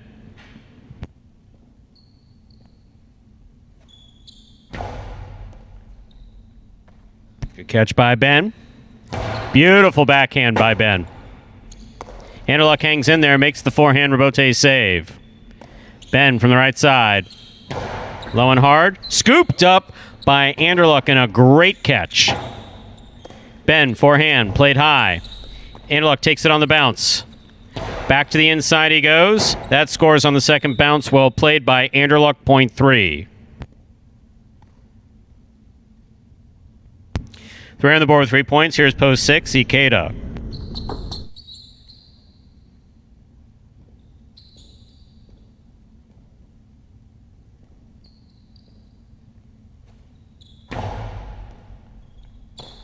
Ikeda from the forehand. Comes over the top. Anderluck at the 10 line. Long carom. That is beautiful. Point 3. Anderluck's on the board with 4 points, serving to post 7 in the pink shirt. We have Ron.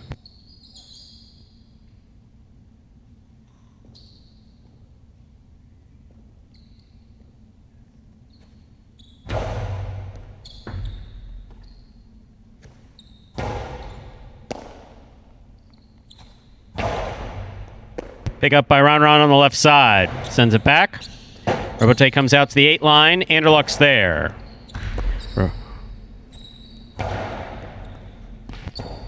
Robote left side by Anderluck. It's a 2-all. Does not cut, but does go outside. Great pickup by Anderluck on the left side. That's a beautiful catch. Throw passes Ron on the left side.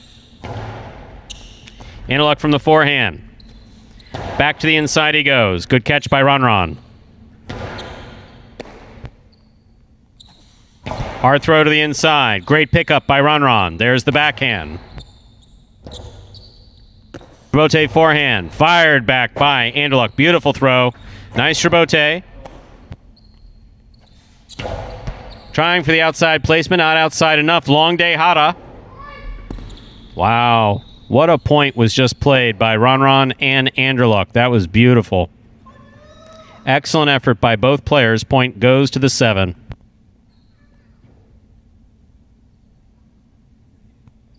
Here now to complete the first round and receive, wearing the purple shirt of post 8, Kubala.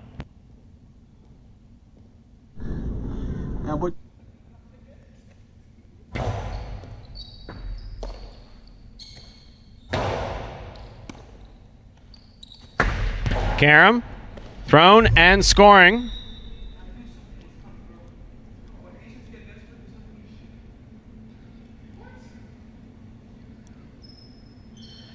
Point 7.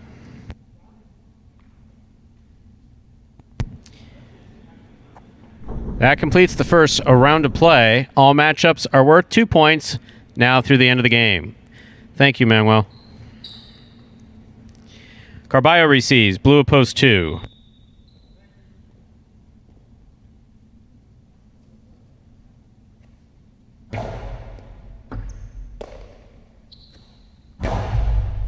Backhand, a little too hard. That hit the overhead screen. Point 7. Ron's on the board with 4 points. In this matchup, he serves to post 1, Bragley.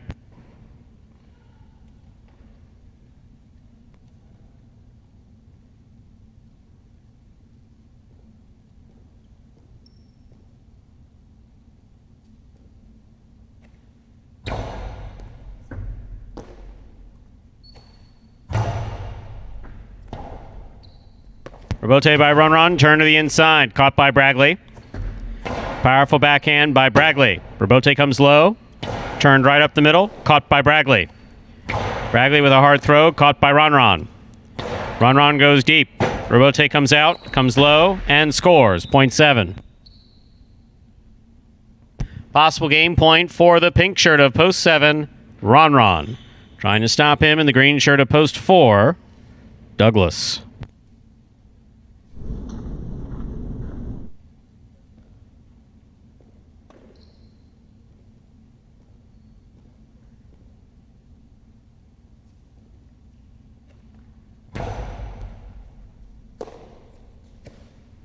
Strong backhand by Douglas.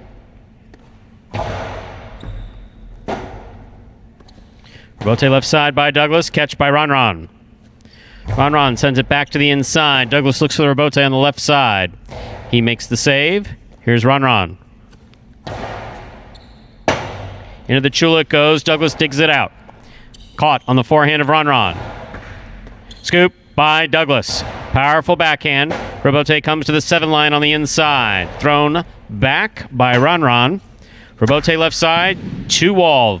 That would have been a good shot. That was bold. Point and a perfect game, ladies and gentlemen, to the pink shirt of post 7, Ron. 3 places, 1 shows. Unofficial order finish 7-3-1.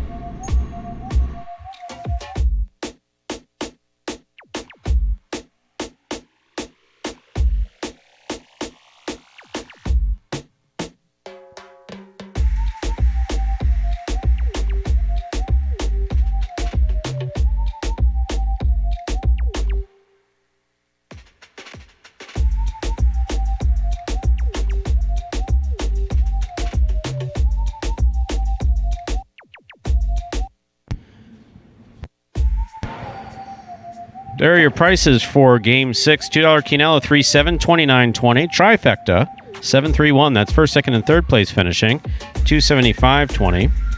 $2 wagered on 7 to win, returning $10.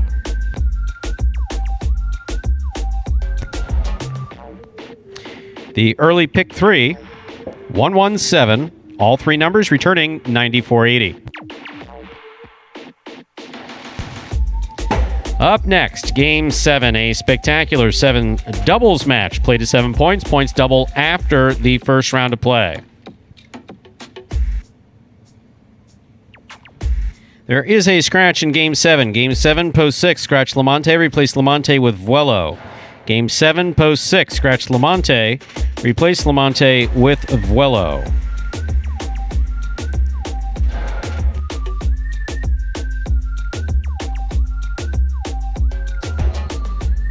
Post time for game number 7 is now just a few minutes away, and I don't think I've ever seen that before. Oh, where no matter what comes in. Well, congratulations. I guess that's what we can say. No, that's not. JR just asked if that was a mistake. That's got to be a misprint. No, that's not a misprint. No. Someone has all of the combinations covered. Wow. So no matter what comes in is 2. So we'll just, more people. Scott, I believe, is on 95 right now. Yeah. 529 if there is traffic. Put it on reverse. So we'll just tell him to turn around, hang a Yui on 95. Highway Patrol loves when you do that, by the way. They love when you turn around on major highways. So there are your will pays for Game 7 in the high 5. Whoa. Yeah. Any post position comes in, $2,000, gotta go. What an anticlimactic high 5 game, huh? I know, it's... Well, okay. Well, I'll tell you, for someone, it's got to be pretty exciting. Or a couple people out there that have those live tickets, they know that, hey. Oh, no, of course. If I had that, I did receive a text from Scott, written in the ancient language of Yiddish. Oy vey. Well, yep. Fitting on a day like today. $2,000. Oi. No. We want people to win. Yes? I hear my name. Yes? Tennessee wants to add a 9th post. Well, now we have 4 minutes. Genius. Till yeah, game just for this 7? game? Right. Have you ever seen people with pitchforks and fire showing up at the front door? Yeah. Folks don't like when you change the rules at the last second.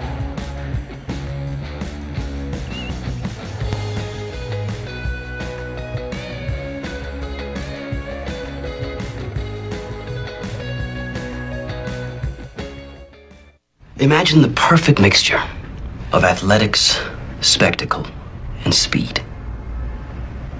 Jai-Alai. Let's design a Conan O'Brien or Conan superhero. Sure. Oven mitts. Maybe there's some steam coming off the mitts because I took a focaccia out of the oven. Oh, a Jai-Alai glove in the other one. That'd be great. Have you ever played Jai-Alai? Actually lacrosse, but it's Jai-Alai for white people. I'm Greg Nacho, this is Steve-O. This is Jai-Alai. Jai-Alai is like handball, only you fling the ball and catch the ball with this basket thing. It's more complicated than that. And dangerous.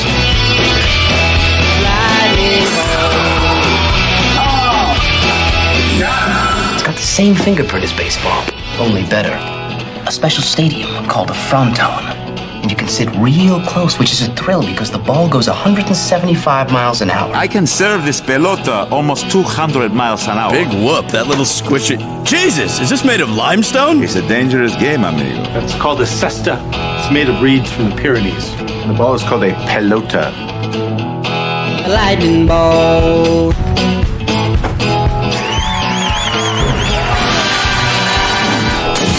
Oh, good God. And we're back here 3 minutes away from the start of that 7th game. As you see, that is not a misprint. Someone's taken home 2,000. So yesterday it carried over both of those performances, and today got hit in both performances. That's what we've been saying, that high 5 pays out the jackpot on the season. It's about 1 in 3, right around 33% of the time. So 2 out of 4. And we just need to get video from surveillance making sure that the person was standing on their left foot when they placed the bet. Oh. You have to be the only ticket and standing on your left foot when you make the bet. We did disclose that, didn't we? Eyes had to be closed as you punch the numbers. Yes. Yeah. If you're betting on Watch and Wager, you need a screenshot. Yeah, we need the verification. We don't trust it anyway. That system's got to be taken broken. by a non-family member. can tell that I've written rules for years. Pretty good. Yeah, no, that motorcycle giveaway. Oh yeah, memos. Yeah, you've seen the memos around here. The players know that if they see me sitting behind your computer, there's a problem. There's something up. Vigorously typing away. Yeah. That's an old habit that I have, slamming my fingers on the keyboards. If anyone who used to work with me at Miami, it used to be referred to as Dear Kent. Dennis, who's listening in, will in the early days of people posting on the boards, I got sucked in, and I wrote this response, and the owner of Miami Jai-Alai, the general manager and vice president of Miami Jai-Alai, walked in to ask me to go to lunch, and I was there slamming away with 2 fingers, hunting and pecking. And it was referred to from that point until I finished in 2013 as Dear Kent. Anytime I was pissed in typing, they come in my office and go, Dear Kent. Yes, that first email was written in response to one Kent who used to play at Miami Jai-Alai. He and I never got along. No. Never saw eye to eye. Great highlight player. Very good highlight player. He's an excellent highlight player. We'll say, yeah, the typing, one of those things there. They teach you the proper way to put your hands on the keyboard. I never took to that at all. Never even for a millennial or Gen Z, whatever. Yeah, no, millennials and Gen Zs, they type. But I'll tell you, no, not me. What do you say we begin the 7th game? It's a spectacular 7 doubles match. Play to 7 points. Points will double after the first round of play. A little anticlimactic as far as the high 5 is concerned, but we hope for good highlight nonetheless. Jed's singing, so we got a 50-50 shot. Serving in the red shirts, post 1, we have Bueno in Tennessee. Receiving blue, post 2, Juice and Ron. There's the serve. Our 7th game has begun. Great catch by Tennessee. There's the backhand. He goes deep. Ron will take it at the 13 line. Returns it from the backhand. Caught on the forehand of Tennessee. Ron from the left side. Powerful backhand by Tennessee. Ron makes the catch. Low backhand. Bueno with almost a great catch at the side wall. In and out of the center of the ball went. Point goes to the 2. 2 first up on the board in our 7th game. That'll bring to the court the white shirts opposed 3. Here's the team of Fred and Ikeda.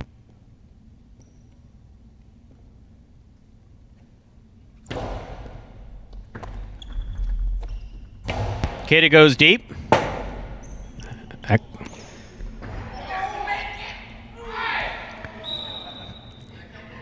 Even Ron was smiling. That absolutely would have counted had that made it. Yes, it would have counted had it made it. It was one motion, and it stayed on one side of his body. Point goes to the 3.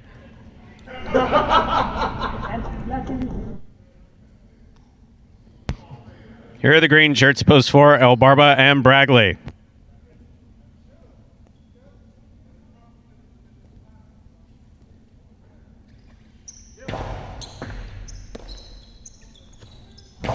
Big backhand. Caught on the outside by Ikeda. Ball tipped up in the front court, point 3. Here are the black shirts at post 5. Diaz and Carballo take to the court.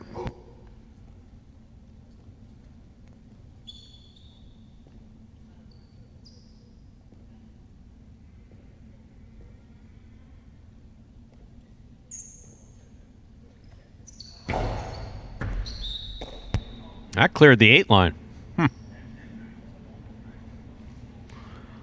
Point 5. Yellow shirts at post 6 receive. Vuelo substitutes for Lamonte in the front court. Douglas receives in the back court.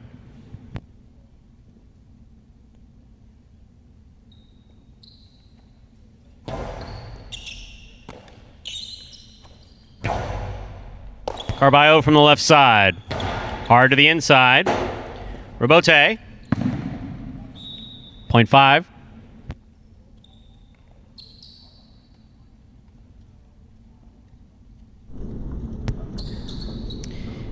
On the court, ready to receive. In the pink shirts of post 7, we have Anderluck and Kubala.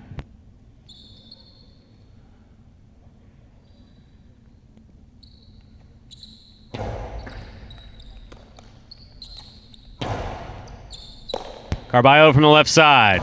Goes deep. Caught on the forehand of Kubala. Kubala high to the front wall. Big bounce brought down by Carballo and a great catch. Anderluck gets back in there to try to make the rebote. Point goes to the 5. 5 has made 3 straight points. Here now to complete the first round and receive the purple shirts of post 8, Jedin and Ben.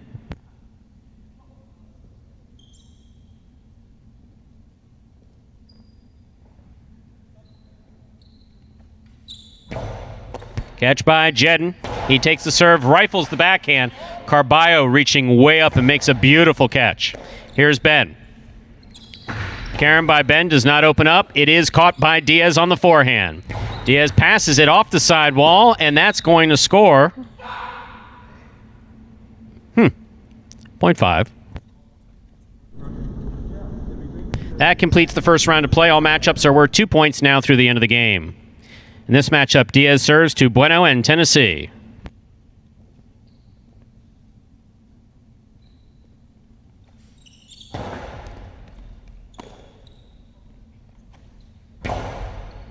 Carballo moves in, makes the catch. Hard backhand follows and scores. 0.5. Possible game point for the black shirts of post 5, Diaz and Carballo. Trying to stop them in the blue of post 2. Juice and Ron.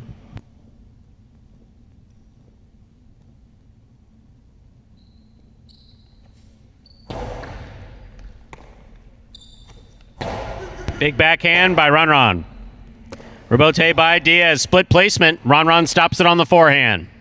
Returns the carom. Diaz has a tip ball to the outside. 0.2. Play continues. 2 on the board with 3 points. Here are the green shirts of post 4. El Barba and Bragley receive.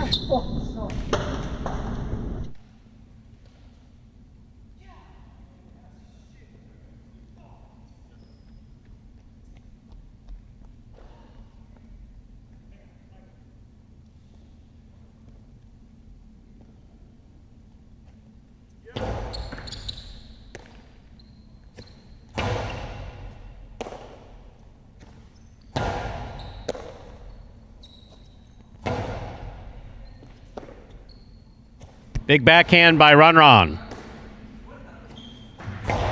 That ball hits the overhead screen. It's out of play. 0.2. Possible game point for the blue shirts of post 2, Ron and Juice. Trying to stop them, Fred and Ikeda.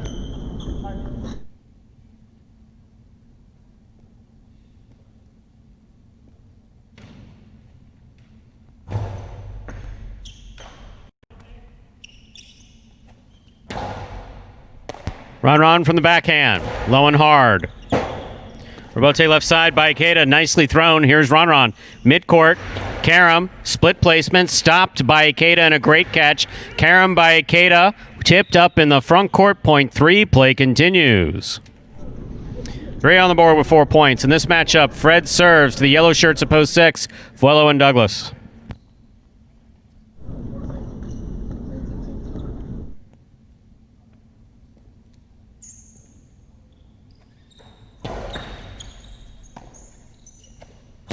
Powerful backhand. 0.6.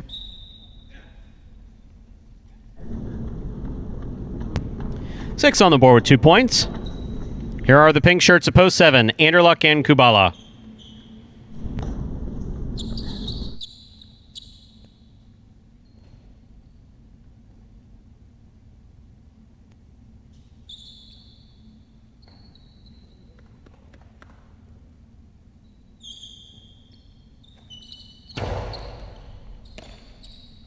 Kubala on the backhand. Rebote left side to the outside. Caught in the air by Anderluck. Nice try by Douglas. That was a tough rebote. 0.7.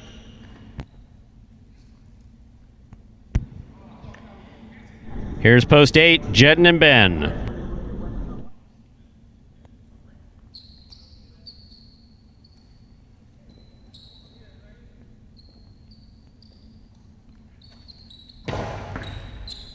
Catch by Ben. Powerful backhand. Rebote comes out to the 4 line. Turn from the left side of Anderluck into the overhead screen. 0.8. 8 on the board with 2 points, serving to post 1. Yes, Ben? Oh, okay. Thank you. Red shirts at post 1 receive. Here's Bueno in Tennessee. Yeah, let's go.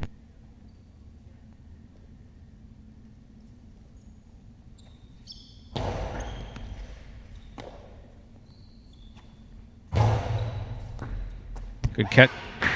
Point 1. One on the board with 2 points. Returning, however, with possible game point are the black shirts at post 5, Diaz and Carballo.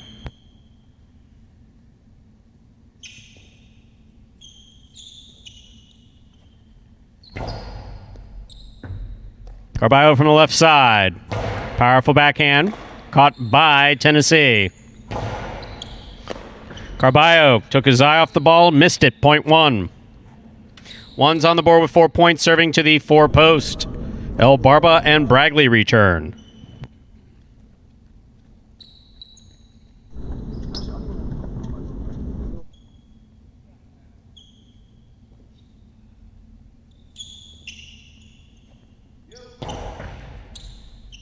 Bragley moves up on it. Rebote by Bueno. It's a 2-all. Stopped on the forehand of El Barba. Good catch by Tennessee. Backhand by Tennessee. Caught by Bragley. Bragley throws it. Catch by Bueno. I think that was supposed to be a Dejada. Bueno on the rebote right up the middle. That's a beautiful throw. Point 1. Possible game point. Red shirts at post 1. Bueno in Tennessee. Trying to stop them. Blue at post 2. Juice and Ron. This is game point. Game is locked. 1 serves to 2 for the game.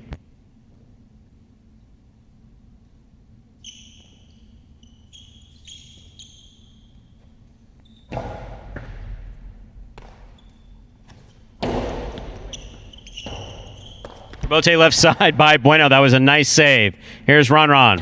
Powerful backhand. Will score for the win. Point end game. Blue shirts at post 2. Juice and Ron. 2 wins it. 5 serves to 1. This is a playoff for second and third place.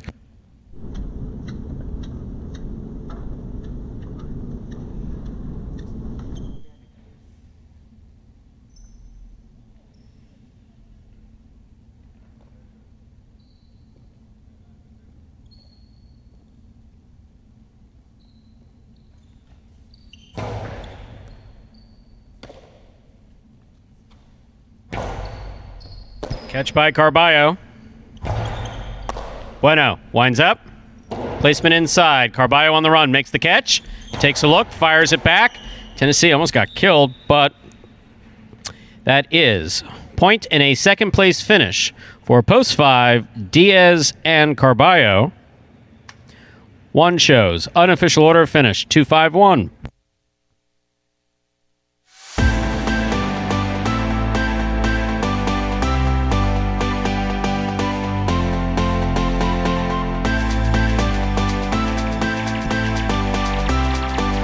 Results from Game 7 are official. Coming in first, post 2, Juice and Ron. Taking second, post 5, Diaz and Carballo. Coming in third, post 1, Bueno in Tennessee. 2-5-1 is the official order of finish for game number 7.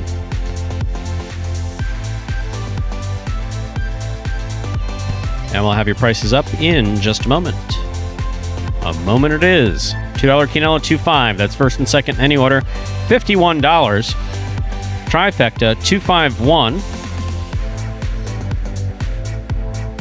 Let's talk about the high five instead. 61172.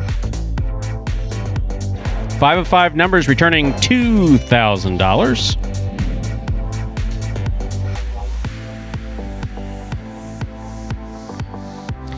Trifecta 251. That's first, second, and third place, finishing $215.60.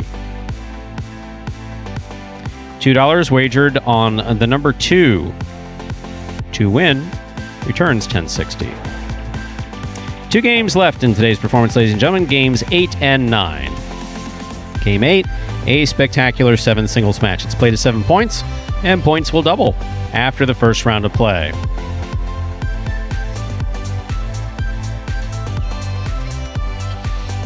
Post time for Game 8. 7 minutes away. Good luck.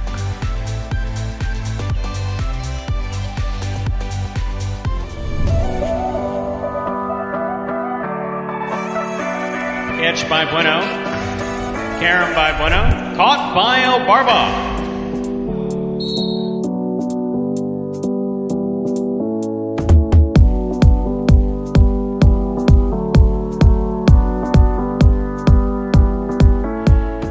Rebote left side. Lamonte makes the catch.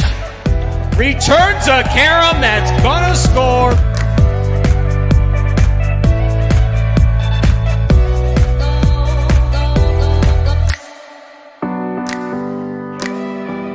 Tight to the inside. Rebote comes out. Diaz sends that just under the overhead screen. High bouncer comes Assier just in front of the 11 line. That's a long Carom. That one will score.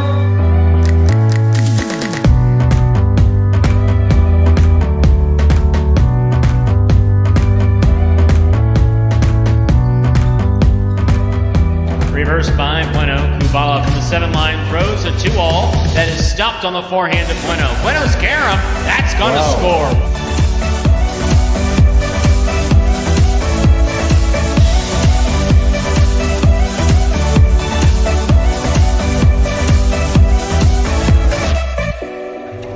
Wow. Carballo takes it in the air, throws a Carom back to the outside, and that scores. What a shot.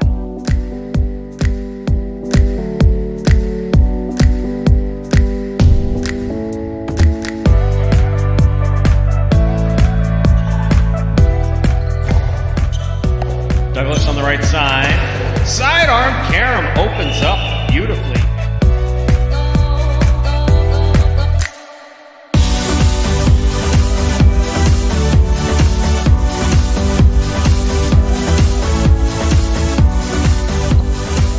Outside placement of the forehand Rebote. Bueno's on it. Rifling a Carom to score. One of the best points of this season.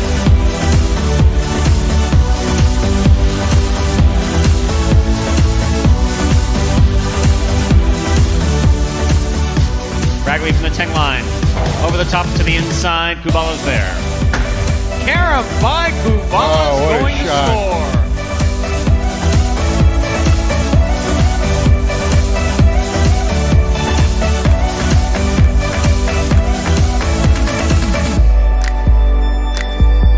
By Ron. Catch on the forehand of Vanderluck. What a Carom.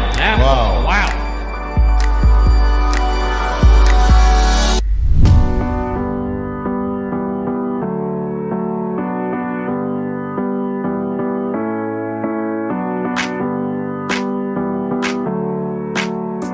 Reverse. Caught by Ron.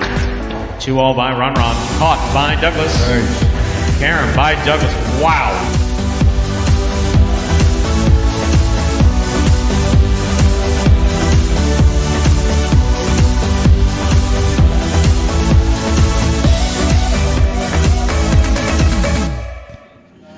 And folks, those were the top 10 Caroms from last season here at Magic City Jai-Alai. Game number 8. Final spectacular 7 singles match of this performance is coming up. I like throwing you a zinger just to see if I can get you off just before you, just before you have to take the microphone. You don't budge. You really don't. You don't crack. Nah, that's truly professional. Some funny stuff. And we see those will pays up there for the mighty Ocho, and look at that. 7 of 8 numbers on 2 of them. A 2. Wow. And the 6. I haven't looked. I'm going to guess Ron Douglas, 2-6. Oh. Douglas. See, this is what happens. You try to be Douglas a smart Ikeda. Douglas Ikeda, that's right. Wow. Bit of a shock there. You got Ikeda post 6. And My Douglas God, post can you 2 imagine for if 7 of Scott, 8? Scott just had to do a U-turn to do the 2000. Can you imagine he said, no, don't leave yet. Oh, you left? Sorry, can you come back? You got to dish out 3,000 on the mighty Ocho. I'll tell you, gas is getting more expensive, and you got to turn around all those times. Gas is a little bit more expensive, isn't it? I know. Back up there. I did fill up the other day, and it got down. I don't know around here if you live in South Florida area around where Magic City is. It was under $2. Yes. And for a couple of weeks there. What do you March, use? April. Sorry, we used to call it high test. I guess you call it premium, right? We call it only. Well, when Jeeves drives his car, that's premium fuel. Jeeves uses premium fuel. Jeeves, But the what CR other type of fuel is there? The what are those CRV other takes two buttons for? We could take the 87, 85. I mean, whatever. That thing will run on anything. Empanada juice. Nah, I don't know. Is that a thing? Empanada juice. Like au jus for empanadas, but there's not really. It's not really. Au jus for empanada. I promise you, I've never heard that before. Can you imagine being at the concession stand in the casino and asking for au jus? Eh? We have a minute to go, thankfully, till we begin Game 8. Getting a little silly back here. Talking about au jus for empanadas. I mean, that's... You don't get more... Scott wanted random. You don't get more random than that. And that was yours. That's the negative influence. What's the dipping sauce for an empanada? You don't have a dipping sauce for an empanada. That's fair. Or I guess you could have not the ones here. Sauce. I mean, the ones you eat at Magic City, you don't too much flavor. No, empanadas. The sauce would ruin it. I've never seen empanada. You know what else is really good that we don't have here though? Jamaican patties. Oh, haven't tried that. Really? Yeah. Need to be a little careful. If you go for hot on Jamaican patty, it can get really rough. But like a mild or moderate Jamaican patty is very start good. there. That's right. It's another version, Caribbean empanada. Yeah, absolutely. It's all a bunch of flour and beef. Okay, moving on. Game 8. A spectacular 7 singles match. Play to 7 points. Points double after the first round of play. Bueno serves in the red shirt of post 1. Douglas receives in the blue of post 2.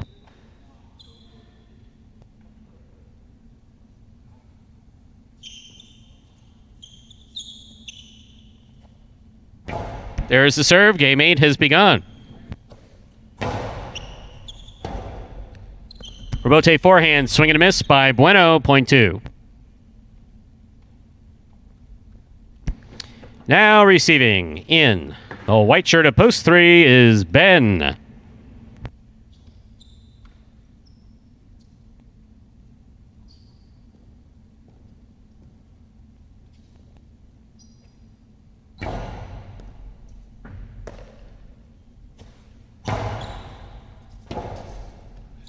Robote left side by Douglas. Clipped the side wall. Ben got it.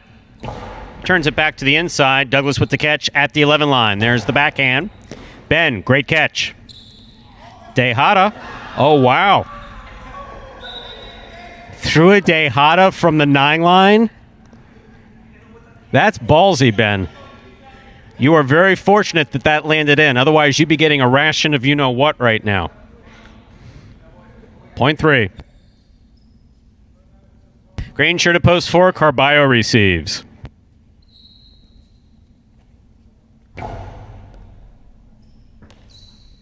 Carballo on the backhand. Beautiful backhand thrown. Ben with another leaping catch. Here's the catch by Carballo. Hard throw to the inside.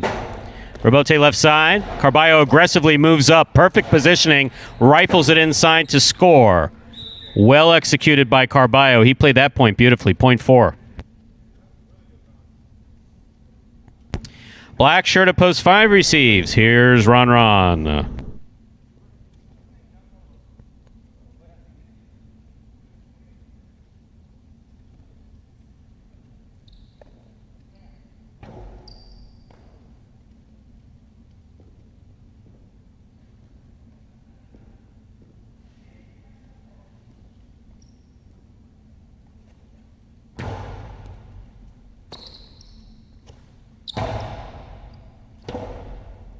Robote left side, beautifully played to the inside by Carballo. Ron. Robote to the inside. Carballo, forehand Robote. High to the front wall. Ron catches it in the air, throws the carom. Carballo reads it, stops it, returns it. 3-wall play will score, point 4. Here's post 6, the yellow shirt receives. Carballo serves to Ikeda.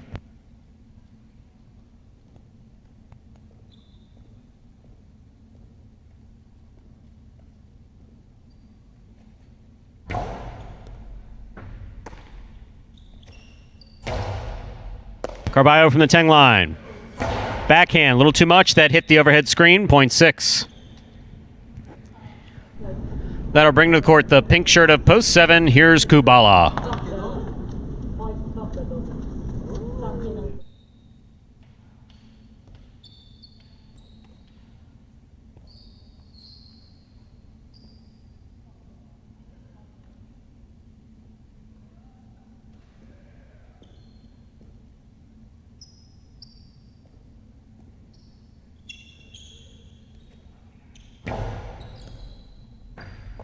Kubala with the tip ball off the serve, 0.6. 6 on the board with 2 points. Here now to complete the first round and receive, wearing the purple shirt at post 8, Anderluck.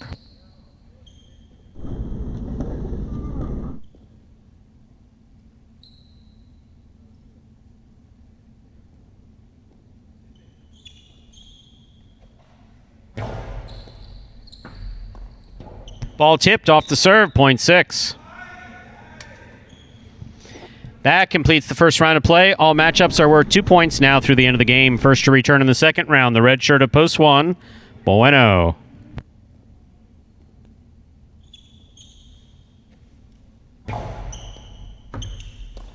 Bueno from the left side.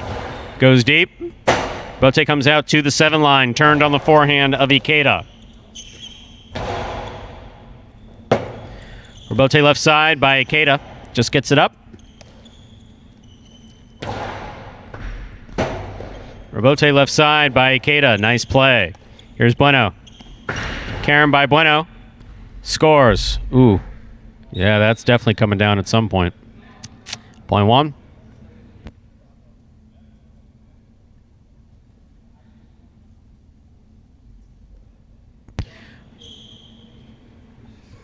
Post 2 receives the blue shirt, Douglas.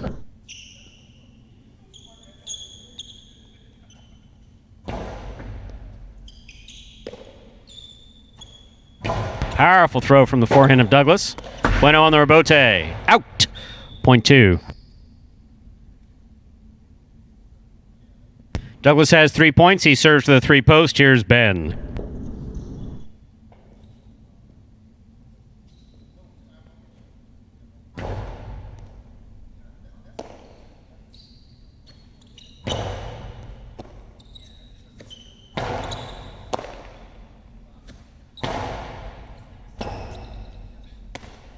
Nice forehand, Robote. Scoop by Ben. Karen by Ben does not open up. It's in the middle of the court. Oh, Douglas. Yeah, he almost got that, Matt. He had his cest on it. Dueling Dehada is not necessarily a good way to go, but that scored, point 2. Possible game point for the blue shirt at post 2. Trying to stop him, Ron.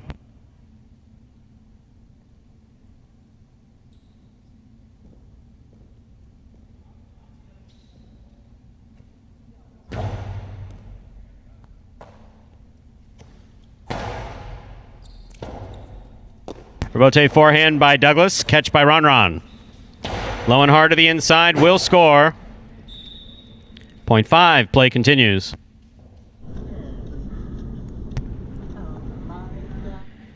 Here's post 4. Carballo.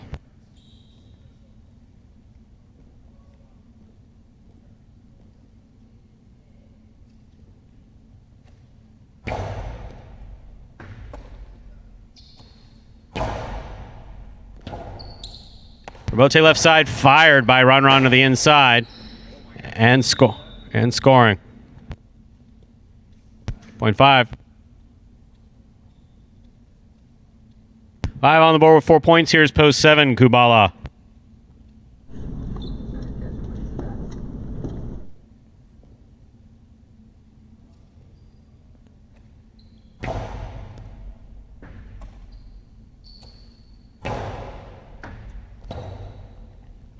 Robote left side by Ron.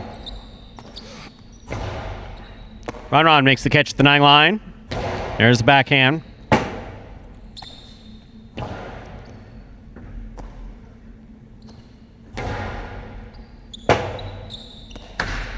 Two-wall Robote thrown beautifully by Kubala. Ron stops it. His return scores, point 5. Possible game point for the black shirt at post 5, Ron. Trying to stop him. Purple shirt at post 8, Anderluck.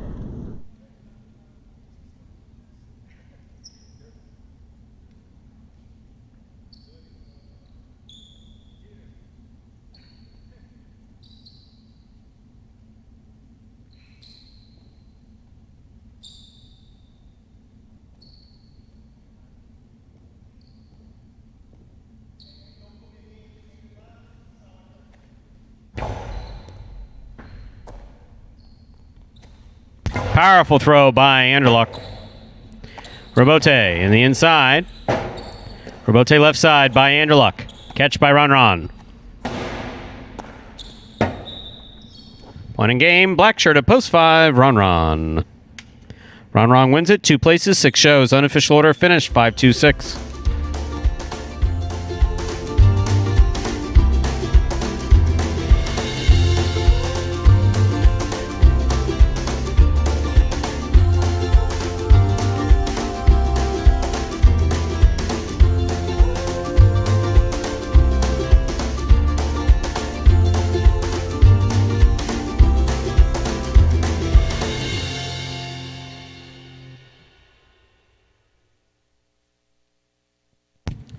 Coming in first, post 5, Ron. Taking second, post 2, Douglas. Coming in third, post 6, Ikeda.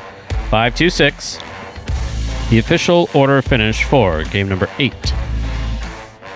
We'll have your prices in just a moment.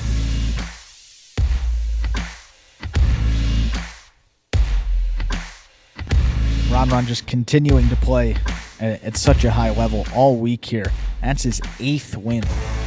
3 for his last 3, won game 6, won that doubles game 7. Took that 8th game right there, so a chance to go 4 for 4 in his 4 appearances here. 3 singles and 1 doubles, but got a Grand Slam opportunity. Prices from game 8 up on the board.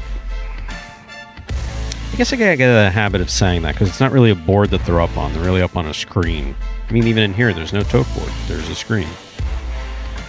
Yeah, it's all projection screen, 21st century. Yeah. Prices for the 8th game being projected onto the screen. The Mighty Ocho's 6 of 8 numbers returning $13.20, creeping ever closer to that 8 of 8. And all $3,000 going to someone. Like to see that. Absolutely. $2 Quinella, 2.5, $11. $2 trifecta, 526, $169.60. Up next, 9th and final game of this afternoon's performance.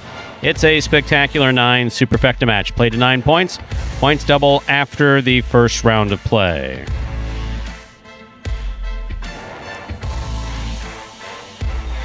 Post time for game 9. 7 minutes away. Good luck.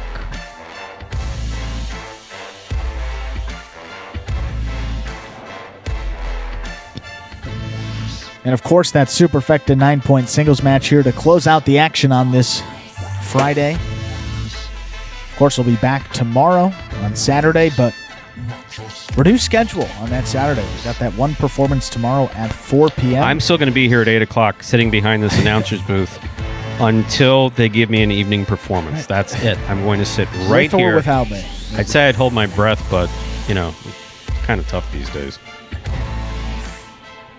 So I'm not going to hold my breath, but I am going to sit here. I'm going to sit here from 8 to 10. I think you can go to the sports club. No, here. You're going to be here. Until there's highlight. Actually, the whole funny thing is that I promise you that the players, a number of the players, some of the best highlight that we'll see, the guys will break off into partido groups. Yeah.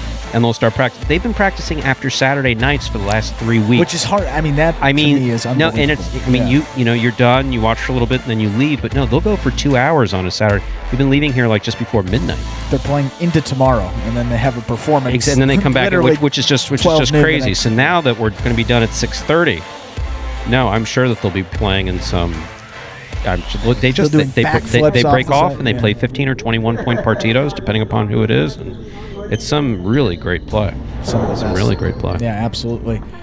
And with a couple minutes to game number 9 here, and to explain some of those differences between 7 and 9 point games, we got a video that will explain Spectacular 9 scoring.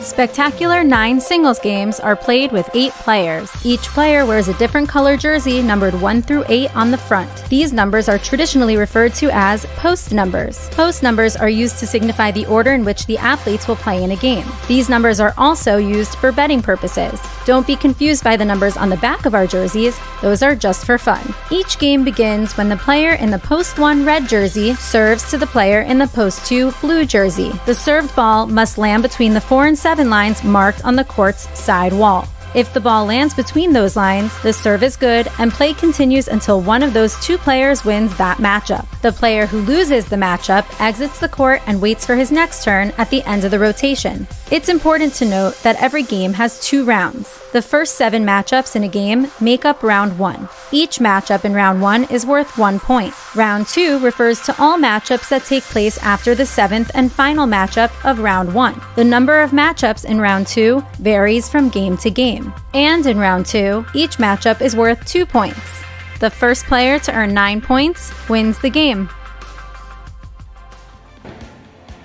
3 minutes now till the finale, and you see those will pays for the late pick 3. All those at least 3 digits there. Three-digit payouts. It's good to see all over 100. So Andrew announcing that he is going to start watching Monty Python humor beginning tomorrow night instead of Highlight. That's right. That's my Saturday evening. That's your Saturday evening activity. We should make it. Yeah, we should make it a thing. You give me a movie recommendation because obviously you know that I haven't watched anything, so we could do that. But there are other movies you should probably see before. Well, no, it's Monty Python: The Holy Grail, Monty Python: Life of Brian. Meaning of Life was a push for a third one. They it's funny, but not classic. Holy Grail is absolutely classic, culturally as well. Sure. Life of Brian was absolutely just really, really, really bad taste if you're deep into religion. And the TV series was just awesome. But, I mean, I liked that as a kid. I found that I was doing Monty Python like routines in like 5th and 6th grade. No one had any clue what I was talking about. They still don't, but now I don't care. Maybe that's why, the debates, you just put people in a mental pretzel, and they're like, what is this guy? What's this guy even saying? We're just going to give him the award to get it. Just go. Actually, in debate, I do the same thing that I did now. I always went for the most reasonable argument, not the most extreme, not the most crazy, not the most complicated. Most just logical? No, simplest? Well, actually, middle of the road, most moderate. Most moderate. Get someone to agree to something that they would normally not be able to. Yeah, just don't put. And it's funny because in debate, I remember they didn't just like when we were kids, right? So one of the topics resolved that man is inherently evil. What? Yes, exactly. How old were you? 15. 15. Resolved that man is inherently evil, and you have to debate one side of it in one round. Next round, you'll be debating the opposite side of it. Resolved that the United States' role in Vietnam was justified. It's funny how these things I haven't talked about these things in years. Just all of a sudden hit me. But the very first one was resolved that man is inherently evil. It was like, yeah. I was going to say, if we did have the Magic City debate here with the players, you just give them a topic, let them go, and they each get a couple seconds up on the stand. These guys would have a field day. I think no. Politically, we already have a couple of opinions back here, well, which vary. Politics-free zone. We remain viciously politically free. All right. We're playing highlight, dog. Let's begin our 9th and final game of the afternoon, shall we, Andrew? Yes. Thank you. It's a spectacular 9 superfecta match. Played to 9 points. Points double after the first round of play. Serving in the red shirt of post 1, Kubala. Receiving in the blue of post 2, Ikeda.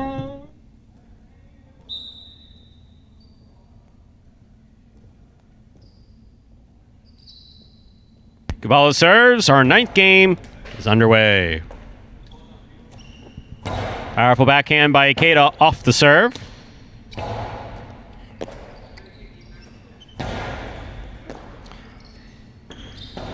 Kubala gets that off in time. Forehand play by Ikeda. Catch by Kubala.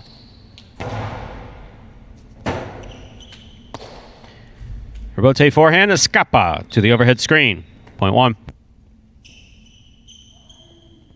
Kubala first up on the board in our 9th game. That'll bring to the court a white shirt of post 3. It's worn by Bueno.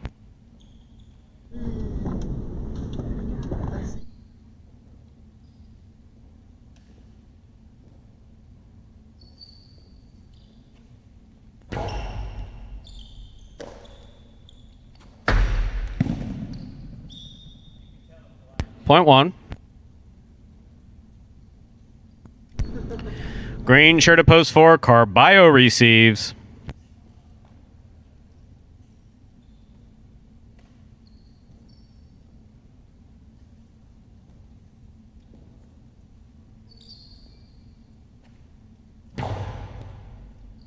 Carballo from the left side.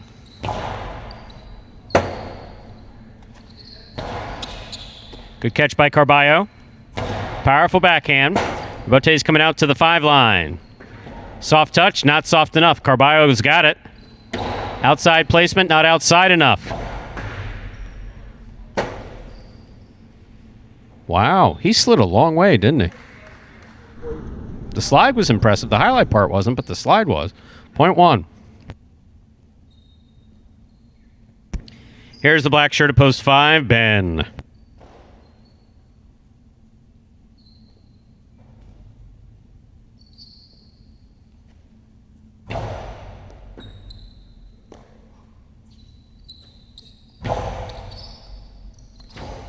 Kubala, left side Robote to the inside. Beautifully thrown. Catch by Ben. Kubala from the left side.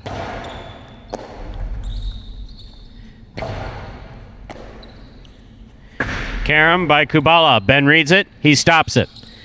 Returns it, Karam. Not quite in. Point 1.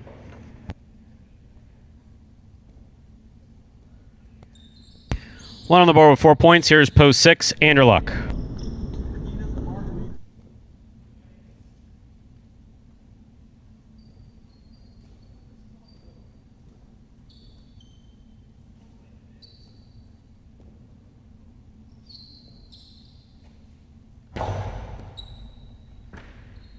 Good catch by Anderluck off a good serve by Kubala. Robote left side by Kubala. Anderluck on the high scoop on the forehand. Wow. Everybody okay? Point 6.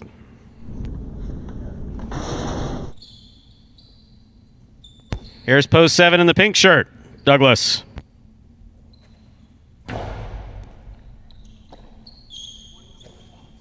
Powerful forehand throw by Douglas. Good catch and return by Anderluck.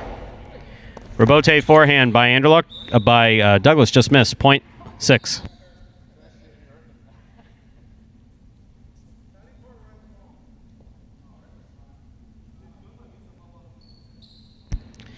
Here now to complete the first round and receive. Purple shirt at post 8 is Ron.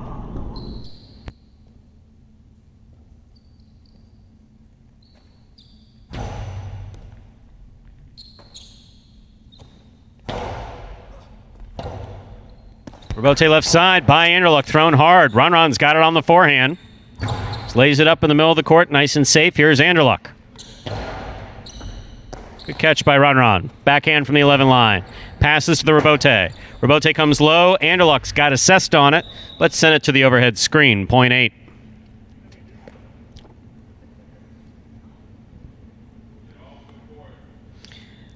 Blue shirt at post 2 receives. Here's Ikeda. That completes the first round of play. All matchups are worth 2 points now through the end of the game.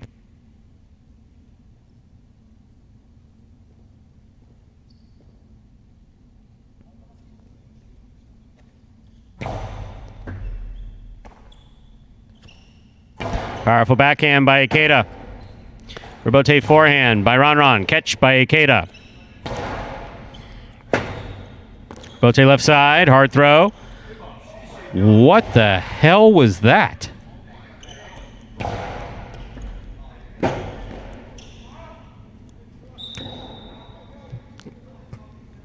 Point 8.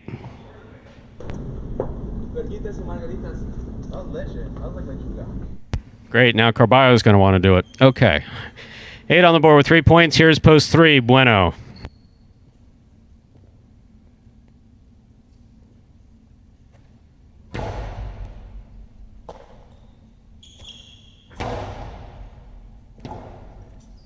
Robote left side, fired by Ron, caught by Bueno. Bueno goes deep. Hard Robote thrown on the left side of Ron. Karam by Bueno. Lands out. Point 8.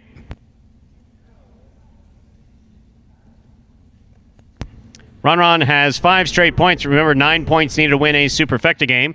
Here's post 4, Carballo.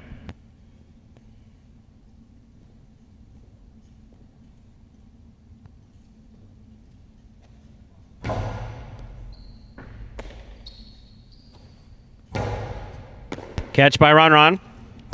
Hard throw. Rebote forehand by Carballo. Catch by Ron. Low and hard to the inside. One-handed grab. Missed at the 11 line. Point 8. Possible game point for the purple shirt of post 8, Ron. Trying to stop him, Ben.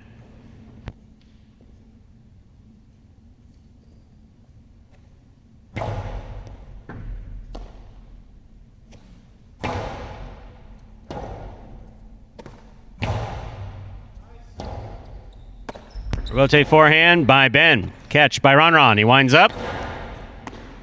Point. And a perfect 9-point game for Ron. Post 8. 8 wins it. 1 places 6 shows. 7, 2, 3, 4, and 5 will play to 4 points for 4th place. 7 first serves to 2.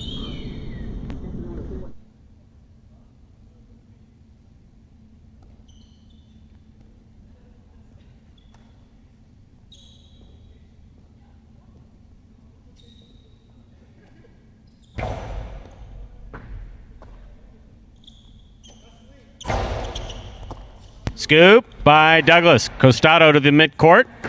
2-all off the court. Point 7. 7 on the board with 2 points. Serving the post 3. Here's Bueno.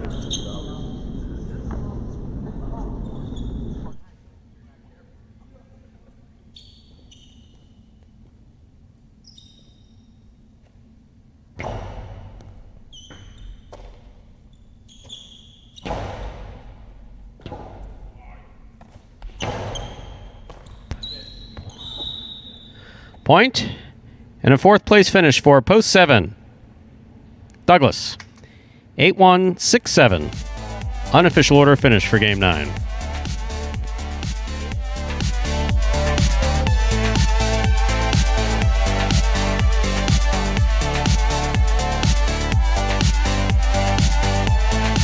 Results from our 9th gamer official. Coming in first, post 8, Ron. Taking second, post 1, Kubala. Coming in third, post 6, Anderluck.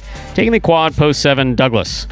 8-1, 6-7 is the official order finish for game number 9.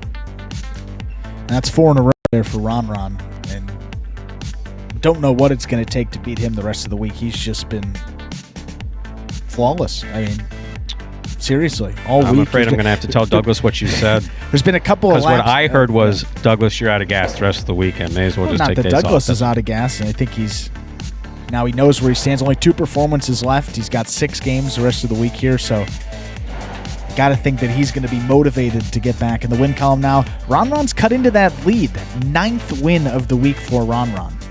Only 1 for Douglas. He's cut 8 games in only 4 performances now, so with 2.5 months left, who knows what's going to happen with those championship single standings. Looked like it was going to be a runaway, but if Ron keeps this up, could get awfully interesting up there, Stu.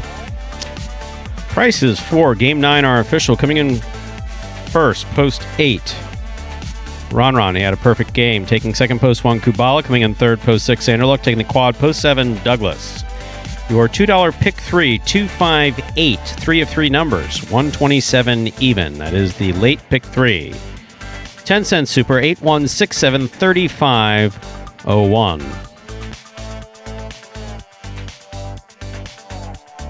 $2 Quinella 1/8. That's first and second in any order, $34. Trifecta. That's first, second, and third place finishing, $171.40.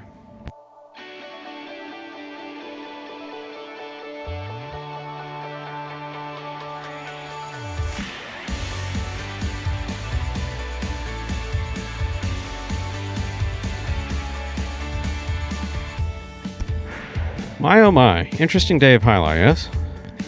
Interesting day. I think stepped up a little bit from what we saw yesterday. Got to say, awfully, you get a performance like that from Ron. It's just a thing of beauty to watch, really. I mean, just great highlight. Just a few lapses in focus, I think, has been the only reasons why he's ever seated himself, really. Mistakes that he, completely in his control. So just, as we said there, pretty much flawless effort, and hope that, when you see someone playing this well, like Ben was a couple weeks ago, and Ron's playing this well, obviously we know Ron's capable of running these games pretty consistently, but it's always great to see and refreshing to see just great highlight being played all around, and they're getting another example of it right there from Ron. So, I think we should come back and do this at 4 o'clock tomorrow. I think so. I'll be here. See that blue screen? I call that the blue screen of death. Do you want to know why? That's Anthony's way of saying wrap it up. Time to go. And that, ladies and gentlemen, will do it for this Friday afternoon performance of Live Jai-Alai in the Magic City on the Jai-Alai Channel. We're glad that you chose to join us this afternoon and invite you to join us again tomorrow when we'll play 9 more action-packed games at 4 p.m. No nighttime Jai-Alai tomorrow. We sure hope you enjoyed today's Jai-Alai action at Magic City. Please like and subscribe to the Jai-Alai Channel on YouTube. Let us know your thoughts and any questions you might have in the comments section, otherwise known as the live chat while we're playing. On behalf of the players, staff, and management of Magic City Jai-Alai, we thank you for joining us today and hope you'll join us again tomorrow at 4 p.m. So goodbye. We can see you back here at Magic City Jai-Alai.